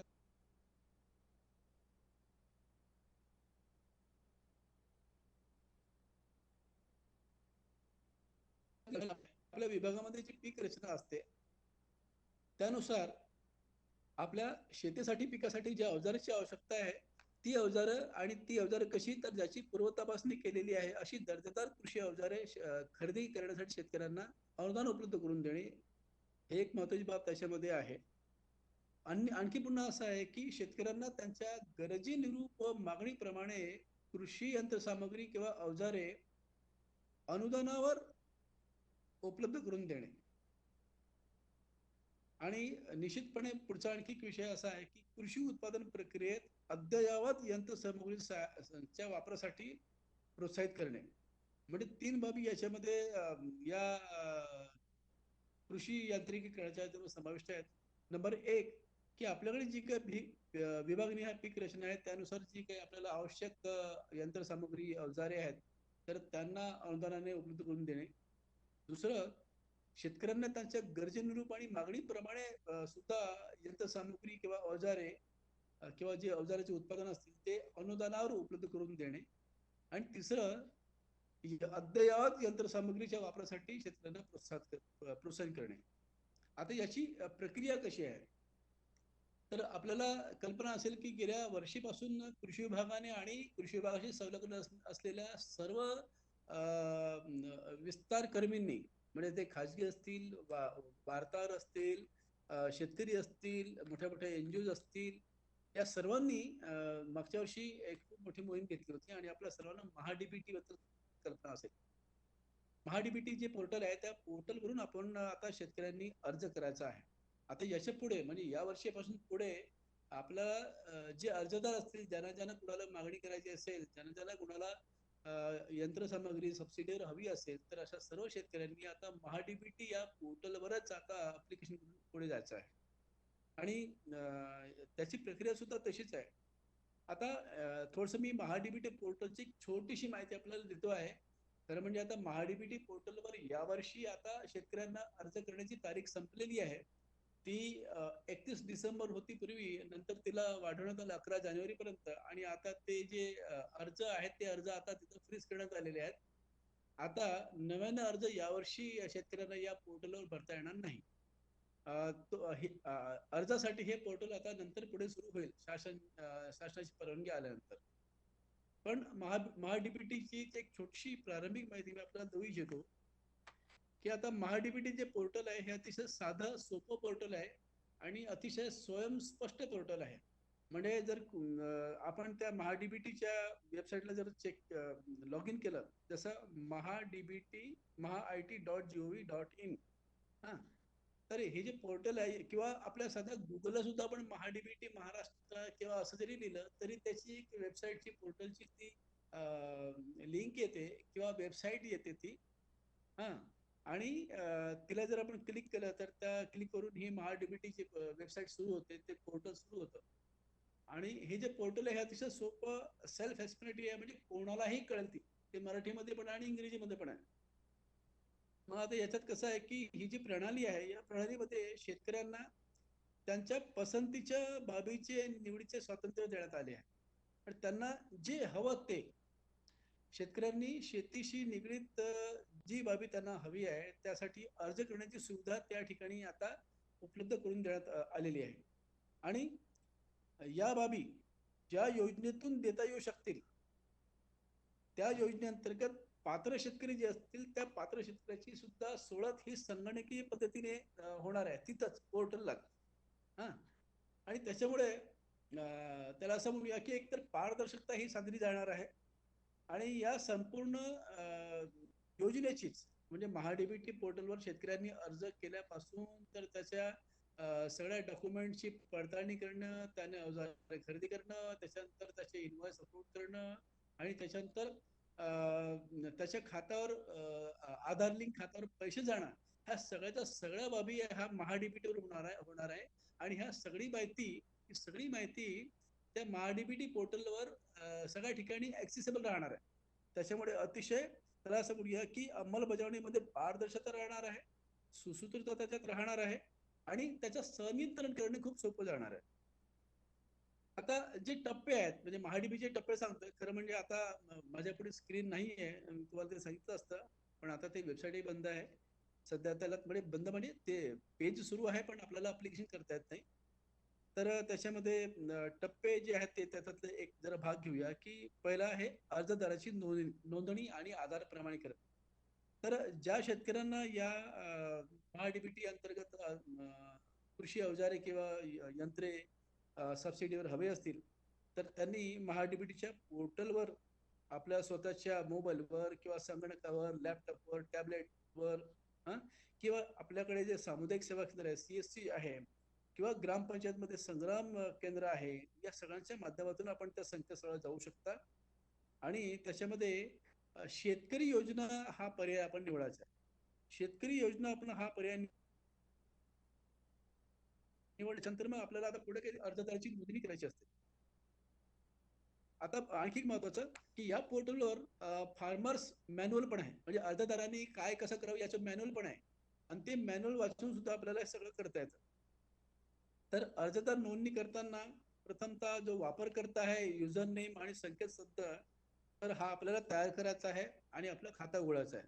म्हणजे युजर नेम आणि लॉग इन, त्याला आपण म्हणतो पासवर्ड वगैरे जो आहे तो आपल्याला तयार करायचा आहे आणि आपलं खातं उघडायचं आहे. मग पुन्हा लॉग इन करायचं आहे. हा, म्हणजे नवीन आपला युजर नेम, नवीन पासवर्ड टाकून त्याला पुन्हा लॉग इन करायचं आहे. आणि नंतर आपल्याला यंत्र किंवा अवजारी खरेदीसाठी अर्थसहाय्य जे घ्यायचं त्यासाठी आपल्याला वैयक्तिक लाभार्थी किंवा शेतकरी गट किंवा FPO, FPC किंवा सहकारी संस्था म्हणून नोंदणी करण्याचा त्याच्यात आपल्याला पर्याय उपलब्ध असेल. मग आता ही सगळी माहिती ज्या युजर मॅन्युअल मध्ये आहे ती आपल्याला त्याच्यात टाकता येईल, ती त्याच्यामध्ये आपण भरायची. दुसरी स्टेप आहे ती आहे आधार क्रमांक प्रमाणीकरण. आपण जर वैयक्तिक लाभार्थी असाल आणि वैयक्तिक लाभार्थी म्हणून आपण नोंद केली असेल तर अशा सर्व शेतकऱ्यांना त्यांचा आधार क्रमांक संकेतस्थळावर प्रमाणित करून घ्यावा लागेल. हा, ज्यांच्याकडे आधार क्रमांक नसेल त्यांनी प्रथम आधार केंद्रात नोंदणी करायची आहे त्यांच्या आधाराची. त्याच्यानंतर तो जो आधार क्रमांक जो असेल त्यामध्ये आपल्याला नमूद करता येईल. हा, आता याच्यात महत्वाचं असं आहे की जोपर्यंत आपण आधार क्रमांक नोंदणीकृत करून प्रमाणित करत नाही तोपर्यंत आपल्याला अनुदानाचं वितरण करता येणार नाही. आणि म्हणून आधार क्रमांकाचं प्रमाणीकरण करणं ही अतिशय महत्वाची बाब आहे. आता पुढचा जो टप्पा आहे ज्याच्यामध्ये वैयक्तिक तपशील किंवा गटाची माहिती भरणे. म्हणजे जो कोणी लाभार्थी आहे ज्याला अर्ज करायचा आहे त्यांनी आपली तपशील म्हणजे आपली जी डिटेल माहिती आहे ती भरायची आहे. त्याच्यात आहे काय, तर त्याची वैयक्तिक माहितीमध्ये त्याचं नाव, त्याचा पत्ता, त्याच्या नावी असलेल्या शेत जमीनचा तपशील, पिकाचा तपशील, कुटुंबाचा तपशील, शेतावरील वीज जोडणी असेल त्याचा तपशील, सिंचनाचे स्त्रोत याचा तपशील, ह्या सगळ्या बाबी त्याच्यामध्ये भराव्या लागतात. आणि याच्यामध्ये ज्या ज्या बाबीला स्टार दिलेला आहे, स्टार असतं एका बाजूला राईट साईडला, तर ती जी स्टारवाली माहिती आहे ती अनिवार्य असते, ती आपल्याला भरायचीच असते. अगदी ज्याप्रमाणे वैयक्तिक लाभार्थी म्हणून आपल्याला ही माहिती भरायची आहे त्याचप्रमाणे शेतकरी गट किंवा FPO किंवा सहकारी संस्था किंवा FPC यांनी पण त्यांची माहिती भरायची आहे. आता अर्ज करताना त्याला असं म्हणूया की आता वेबसाईट बंद आहे सध्या आपल्यासाठी ऍप्लिकेशनसाठी, पण ही वेबसाईट 24/7 म्हणजे 24 तास सुरू आहे. ठीक आहे. तर याच्यामध्ये कृषी यांत्रिकीकरणाअंतर्गत शेतकऱ्यांच्या सोयीसाठी सर्व योजनांतर्गत जे काही यांत्रिकरणाचे असतील त्याच्यामध्ये काही सामायिक घटक त्याच्यात विकसित केलेले आहेत. उदाहरणार्थ आता जसं कृषी यांत्रिकरण असेल तर त्याच्यामध्ये समाविष्ट बाबी काय, ट्रॅक्टर, पॉवर टिलर, स्वयंचलित यंत्र, अवजारे, त्याच्यानंतर ट्रॅक्टर व पॉवर टिलर चलित यंत्र किंवा अवजारे, पीक संरक्षण औषधे, पीक संरक्षण साधने, मनुष्य व बैल चलित अवजारे, प्रक्रिया युनिट्स किंवा मग भाडे तत्वावर कृषी यंत्र व अवजारे सेवा पुरवठा केंद्राची उभारणी म्हणजे CSC किंवा अवजारे बँक, अशा सगळ्या बाबी त्याच्यामध्ये त्या सामायिक घटकामध्ये समाविष्ट केलेल्या आहेत. हा, आता ह्या सगळ्या बाबीची आपण जर निवड केली मग आपल्याला ऑनलाईन अर्ज करायचा आहे.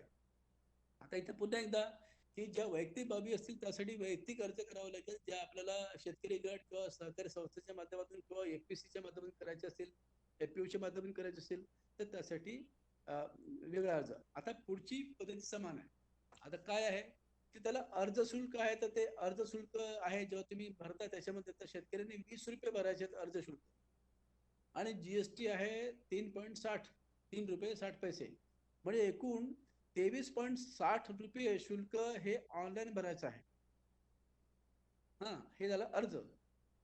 आणि आणखी एक बाब महत्वाची आहे जिची नोंद करणं आवश्यक आहे, म्हणजे अर्ज सादर करण्याच्या अंतिम मुदतीपर्यंत म्हणजे सोडतीच्या दिनांकापर्यंत शेतकऱ्यांना अर्जात निवडलेल्या बाबीमध्ये विनाशुल्क बदल करता येईल. म्हणजे आपल्याला समजा एखादी वस्तू नाही पाहिजे असेल, एखादी सामग्री, एखादी अवजार नाही पाहिजे असेल, दुसरं पाहिजे असेल तर आपल्याला त्याच्यामध्ये बदल करता येईल.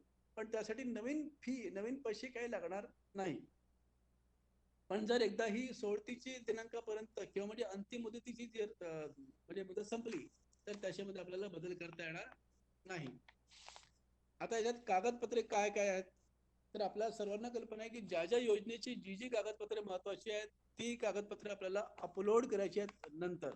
हा, म्हणजे संगणकीय सोडतीमध्ये ज्या शेतकऱ्यांची निवड झालेली आहे किंवा वैयक्तिक शेतकरी असतील किंवा गट असतील आणि ज्या बाबीसाठी निवड झाली असेल, ज्या योजनेअंतर्गत निवड झाली असेल, त्या संबंधीची आवश्यक कागदपत्रे महाडीबीटी पोर्टलवर आपल्याला अपलोड करायचे आहेत आणि त्यासाठी ज्या शेतकऱ्याची निवड झाली आहे त्यांना मेसेज SMS येणार आहे. आणि ही माहिती कृषी विभागाचे कृषी सहाय्यक आणि कृषी सेवक सुद्धा आपल्याला त्या शेतकऱ्यांना देणार आहेत. बरं, आता शेतकऱ्यांना सुद्धा यासाठी एक टाइम लिमिट दिलेली आहे. ज्या शेतकऱ्यांची निवड सोडतीमध्ये झालेली आहे त्या शेतकऱ्यांनी त्यांना आवश्यक असलेल्या डॉक्युमेंट्सची अपलोडिंग करायची आहे, तर ती सुद्धा विहित मुदतीत सादर करायची आहे. विहित मुदतीत कागदपत्रे अपलोड करणार नाहीत त्यांची निवड ऑटोमॅटिक रद्द होईल. ही प्रक्रिया पूर्णपणे ऑनलाईन आहे. त्याच्यामुळे मेसेज जो आपल्याला येणार आहे त्याच्यामध्ये कागदपत्राची लिस्ट आहे. तसेच आपल्यासोबत कृषी विभागाचे जे कर्मचारी आहेत ते सुद्धा आपल्यासोबत राहणार आहेत आणि एखाद्या विशिष्ट बाबीसाठी कोणते कोणते डॉक्युमेंट लागतात हे त्यांना पण माहिती राहणार आहे. त्याच्यामुळे आपण त्यांच्याशी संपर्क करायचा आणि ज्या डॉक्युमेंटची यादी त्याच्यामध्ये दिलेली आहे त्या कागदपत्राशिवाय इतर कोणत्याही प्रकारची कागदपत्रे शेतकऱ्यांनी अपलोड करू नये किंवा आणखी कोणी मागू पण नये.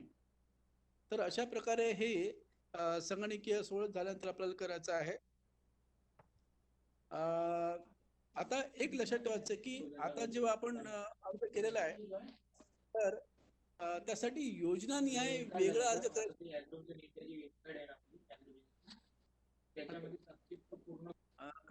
ओके. हॅलो, हा सर. नाही, आवाज नाही येते आता. हा हॅलो सर. आवाज नाही येते त्याचा. गौतमी सर, हा आवाज येतोय सर? हा सर, बोला सर, बोला सर. तर आता प्रत्येक बाबीसाठी वेगळा अर्ज करण्याची शेतकऱ्यांना आवश्यकता नाही आहे. एकाच अर्जामध्ये ते 3-4 अवजारे टाकू शकतात आणि ज्या योजनेअंतर्गत जे अवजारे अवेलेबल असतील टार्गेटनुसार त्यानुसार त्याचं ते अलोकेट कम्प्युटराइज्ड आहे. सगळं ऑनलाईन संगणकीय आहे. त्याच्यामुळे प्रत्येक घटकासाठी किंवा योजनानिहाय स्वतंत्र अर्ज करण्याची आवश्यकता नाही. आता ही जी आहे सोडत झाल्यानंतर तालुका आणि जिल्ह्यातील निवड केलेल्या लाभार्थ्याची यादी आणि वेटिंग लिस्टची यादी म्हणजे ज्यांची निवड झालेली आहे अशांना वेटिंग मध्ये टाकलं जाईल. तर यांची यादी ही पोर्टलवर प्रसिद्ध करण्यात येईल आणि ही सर्वांना ऍक्सेसिबल आहे. आणि तसेच याची माहिती सुद्धा SMS द्वारे ती देण्यात येईल. ठीक आहे.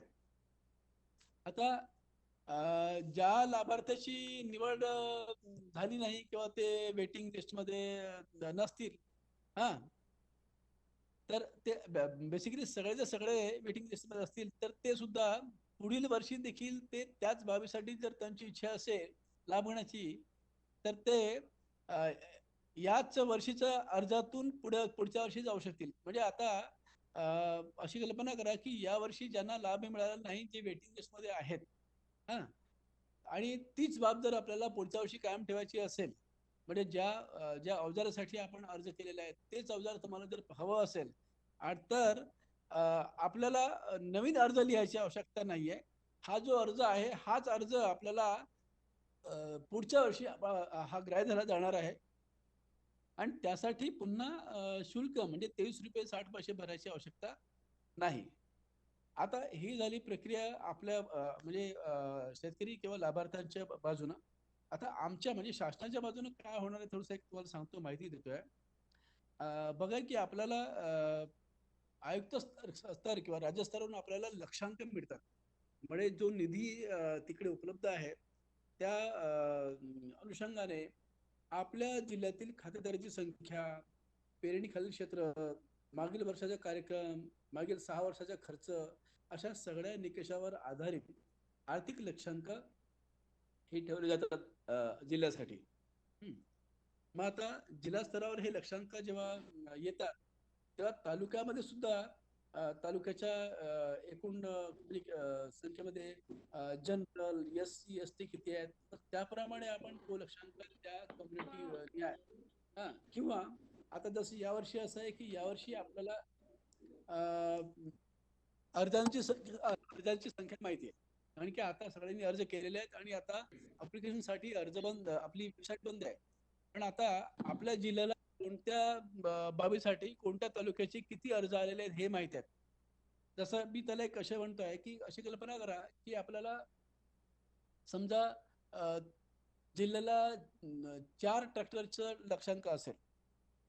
हा, पण जर मागणी जर समजा 3 ट्रॅक्टरची असेल किंवा 4 ट्रॅक्टरची असेल तर त्यासाठी आम्हाला जास्त काळजी करण्याची आवश्यकता नाही. ओके, म्हणजे मग ज्या ज्या तालुक्याच्याकडे जो जो अर्ज आला असेल त्या त्या तालुक्याला ते सरळ सरळ टार्गेट आम्ही अलोकेट करू आणि त्या 4ही ट्रॅक्टरला त्यासाठी आमच्याकडे ऑलरेडी टार्गेट आलेलं असेल तर त्यांना आपण अनुदान देऊ. ओके, पण जर समजा ट्रॅक्टरची संख्या खूप जास्त असेल, मागणी खूप जास्त असेल, 16-17 असेल आणि टार्गेट जर कमी असेल तर अशा वेळेस त्याची सोडत काढली जाणार आहे. तर या संदर्भात मी यापूर्वी बोललोच आहे. आता मी आमच्याकडचं जर थोडंसं एक जिल्हा स्तरावर काय होणार आहे किंवा शासन स्तरावरून या बाजूने काय होणार आहे ते आपल्याला सांगतोय. आता टक्केवारी अशी आहे, म्हणजे आपल्याकडे जसं जनरल SC ST जे आपलं प्रमाण असते त्याप्रमाणे लक्षांक आपण वाटप करणार आहोत. हा, आणि ते जे ऑलरेडी तो जो डाटा जिल्हा स्तरावरून आलेला आहे त्याच्या आधारावरच हे लक्षांक म्हणजे आर्थिक लक्षांक वाटले जातील तालुक्यांना. याच्यामध्ये महत्वाचं असं आहे की जे महिला खातेदार आहेत त्यांच्यासाठी 30% निधी हा राखीव ठेवण्यात आलेला आहे आणि दिव्यांग आणि अपंग जे व्यक्ती आहेत त्यांसाठी 3% निधी. आता याच्यात आणखी असं महत्वाचं आहे की उपलब्ध निधीपेक्षा जास्त प्रमाणात महिला शेतकऱ्यांचे अर्ज प्राप्त झाले. हा, त्याच प्रवर्गातील जनरल निधीमधून प्रथम प्राधान्याने महिला शेतकऱ्याला अनुदान देय राहील. हा, म्हणजे महिलांनाही प्रायोरिटी आहे. आणखी एक सांगतो की समजा एकत्रित सोडत जर निघाली आणि काही योजनेसाठी जर कमी अर्ज प्राप्त झाले आणि जिल्हा आणि तालुका स्तरावर आर्थिक लक्षांक जर शिल्लक राहिला तर जिल्हा स्तरावरून पुन्हा तात्काळ आम्ही जाहिरात देणार आहोत, पुन्हा अर्ज मागवणार आहोत आणि मग पुन्हा नव्याने जे काही अर्ज येतील त्यासाठी पुन्हा नव्यानं संगणक प्रक्रिया होईल, सोडत प्रक्रिया होईल. त्याच्यातून आपण या ठिकाणी लाभार्थी निवडणार आहोत. आणि या नंतरही आर्थिक लक्षांक शिल्लक राहिले तर अतिरिक्त निधीची असलेला तालुका असेल त्या तालुक्याकडे त्याच्या टार्गेटनुसार त्यांना दादांचे फेरवितरण निर्णय शासन स्तरावरून घेण्यात येईल. आणि अशा तऱ्हेने जर आपला दुसरं सेशन सुरू करायचंय तर ओके सांगा. हा, नाही ठीक आहे, मला वाटतं माझा म्हणजे बऱ्यापैकी माहिती सांगितली. हॅलो, हा ठीक आहे सर. धन्यवाद सर. धन्यवाद सर, आपण जी माहिती दिली त्याबद्दल. जी गव्हर्नमेंटच्या काही स्कीम होत्या आणि शेतकऱ्यांना जी डॉक्युमेंटेशनची काय गरज असते काय नाही याबद्दल माहिती दिली त्याबद्दल धन्यवाद.